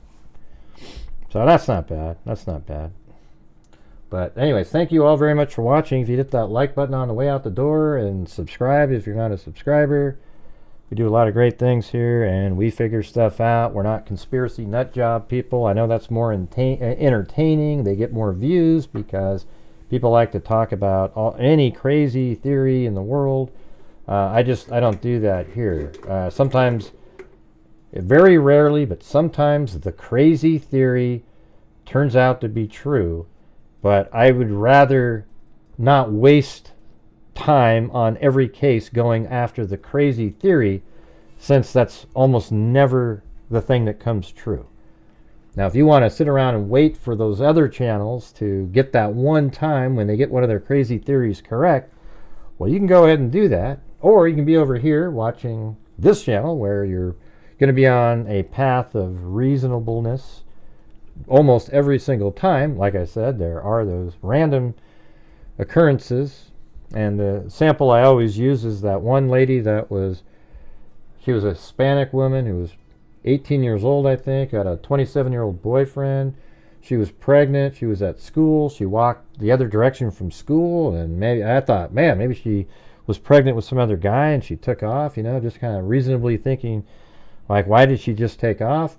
And it turns out that she went on Facebook, found out where a crib was being sold, so she went over to the house to get the crib, and when she was there, the person strangled her to death and then cut the baby out of her stomach and then tried to pass it off as her own baby at the hospital, but I think the baby died, and so, obviously so did the victim, but who in the hell would ever predict a story like that? So every once in a while, there are crazy stories out there. So... also, thank you. I want to say thanks to all the callers who called in. They're all interesting. Thanks to Fringe, who was actually... Wait, hold on. What was your actual name again? Hold on a second. I don't think you put your real name, but thanks for calling in too and putting giving me those images. Cool, right? So thanks, everybody. We'll see you tomorrow. And as I always say, until next time, be safe out there. And a 1, and a 2, and a 3, and a 4, and a 5, and a 6, and a 7. Where this thing is to get out of here. Yeah, I've been doing this true crime thing for quite a while now. And during this whole time, I have not seen one person that is... Why do you care what the name of the hostel is? Crime dissector. Plug rejector. HI New York Hostel. New York City Hostel. On a stretcher, if you try and play me like an old projector. Crime sector is my thanks, Abby Jello. Professor Gregor's gonna give another lecture. Crime collector, freak connector, and I'm always gonna be a top protector. Fool deflector, interceptor. Girl, I'm eating a spectre with a vector. On his pector, with all respect, y'all. Just remember, I've a temple fucking check ya. I have no agenda, I'm no pretender, and I'll serve it to you straight without the blender. And in the end, I'm gonna send ya on a mission to reveal the true offender. Good night. Yeah, so I'll just get right back to work. All right, everybody? Talk to you later. Good night, everybody. Thanks for being here. And there we go.